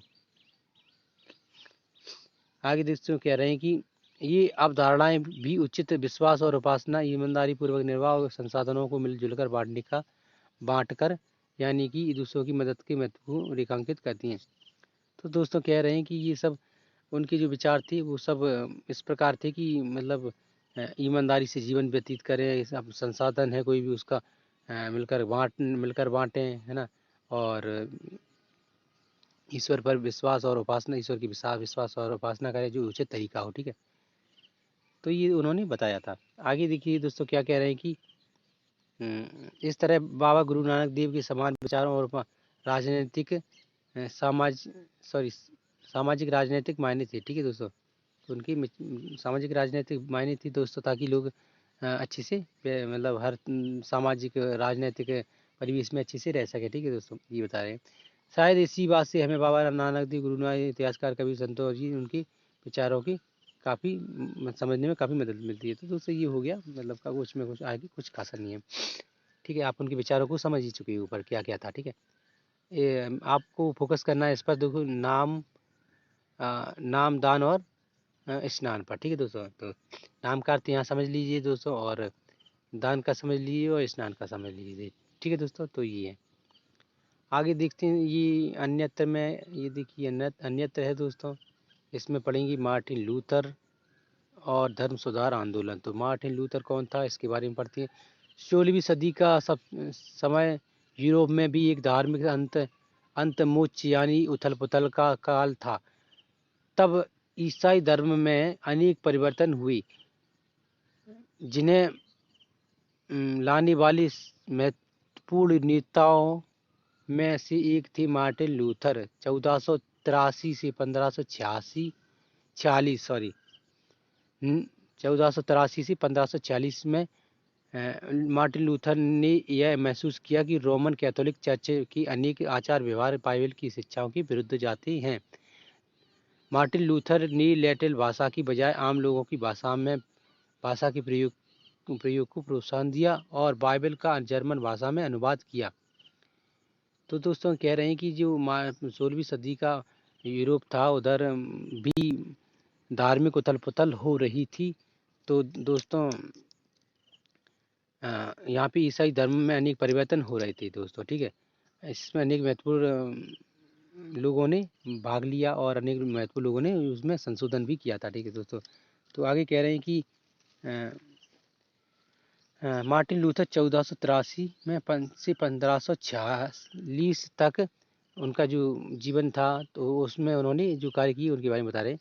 तो मार्टिन लूथर ने बाइबल का अनुवाद किस भाषा में किया, तो लैटिन भाषा की बजाय बाइबल का अनुवाद जर्मन भाषा में किया, ठीक है दोस्तों। तो जर्मन भाषा में लोगों ने जर्मनी जो आज का जर्मन है, उस समय काफ़ी बड़ा था जर्मन, ठीक है, उसमें अनुवाद किया और लोगों को पढ़ने के लिए प्रोत्साहन किया ताकि लोग पढ़ें और उसको समझें बाइबल को, क्योंकि बाइबल में बहुत अधिक बाइबल से बहुत अधिक लोग पोप लोग जो थे लोगों को परेशान कर रहे थे, लोगों पर उल्टा सीधा अनाप शनाप तौर तरीके थोप रहे थे और लोगों के साथ मतलब अन्याय कर रहे थे, ठीक है दोस्तों। उस समय यहाँ तक कि दोस्तों आपको बता दें, लोगों को डराती थी और लोगों से कहती थी कि अधिक से अधिक पैसा दो और स्वर्ग में टिकट काट लो। स्वर्ग में टिकट भला कोई काटता है, और ईश्वर से डायरेक्ट उनके संबंध स्थापित होते थे, ये बताते थे, है ना। तो पोप लोग थे दोस्तों, कहती थी हमारे ईश्वर से डायरेक्ट संबंध है, हम आपको स्वर्ग में डायरेक्ट टिकट काट देंगे, आपको इतना पैसा खर्च करना पड़ेगा। ये सब मतलब बहुत आडंबर चल रही थी उस समय यूरोप में भी। जिस समय हमारी जो हिंदुस्तान में चल रहे थे ना, भारत में चल रहे थे, तो वो वहाँ भी चल रहे थे। हिंदुस्तान में भारत में भी दोस्तों वही सब हो रहा था कि हम पूजा पाठ कर्म कांड अनाप शनाप, इतने लोग इतनी परेशान हो चुके थे इनसे कि इनकी वजह से लोग अन्य धर्मों के प्रति आकर्षित हो रहे थे दोस्तों। जैसे कि बौद्ध धर्म है, जैन धर्म है और अन्य प्रकार के धर्मों के प्रति, है ना। तो ये उस समय उस यूरोप में ये सब हो रहा था। तो दोस्तों उन्होंने बाइबल का अनुवाद जर्मन में कर दिया। भी दंड मोचन की इस प्रथा की घोर विरोधी थी दोस्तों। इसके अंतर्गत पाप कर्मों को क्षमा करने के लिए चर्च को दान दिया जाता था दोस्तों। वही मैंने बताया कि स्वर्ग में टिकट काट देंगी, आपकी पाप अधिक कर रहे हैं आप, जैसे आप पर कोई पाप हुआ है तो उसका भी निदान हो जाएगा, बशर्ते पैसा अधिक लगेगा, है ना, धन दौलत अधिक देना पड़ेगा, खर्चा अधिक करना पड़ेगा, है ना। तो ये होता था। तो छापे खाने के बढ़ते हुए प्रयोग से उनकी रचना का व्यापक रूप से प्रचार प्रसार हुआ। उस समय जो छपाई मशीन का आविष्कार हो चुका था दोस्तों। तो उन्होंने उसके माध्यम से अपनी जो विचार थी अधिक से अधिक मतलब लोगों में फैलाए, ठीक है। तो लोगों ने पढ़े उनकी विचारों को। इस तो देखिए इधर ये बाइबल छपी हुई है, बाइबल का अनुवाद दूसरी भाषा में हो चुका है दोस्तों, जर्मन में, ठीक है। तो उसके बारे में बता रहे हैं। आगे कह रहे हैं अनेक प्रोटेस्ट ईसाई संप्रदाय अपना उद्भव लूथर की शिक्षाओं में ही खोजने लगे थे दोस्तों। जो प्रोटेस्टियन दोस्तों आपको बता दें, ईसाई धर्म दो भागों में विभाजित है और अन्य भागों में भी है, लेकिन जो उसकी मुख्य शाखा है दो है, ठीक है दोस्तों। आप इसको हमेशा याद रखें।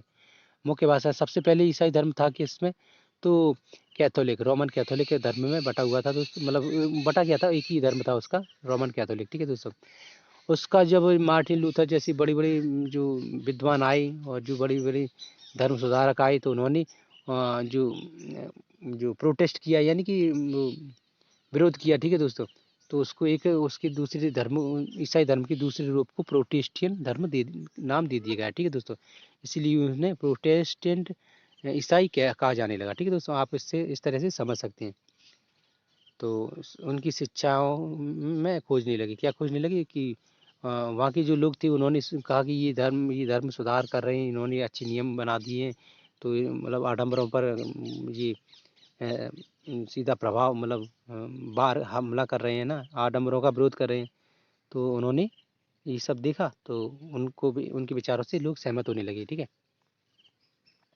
मैं दोस्तों बार बार एक ही शब्द को और मतलब अधिक से अधिक गहराई से समझाने की पूरी कोशिश करता हूँ ताकि अच्छी से समझ में आए। बाकी शब्द तो आप पढ़ ही लेंगे ना। तो फिर आगे क्या कह रहे हैं कि ये देखिए बाइबल है, तो ठीक है, जर्मन भाषा में अनुवाद है, शीर्ष पृष्ठ है इसका ये।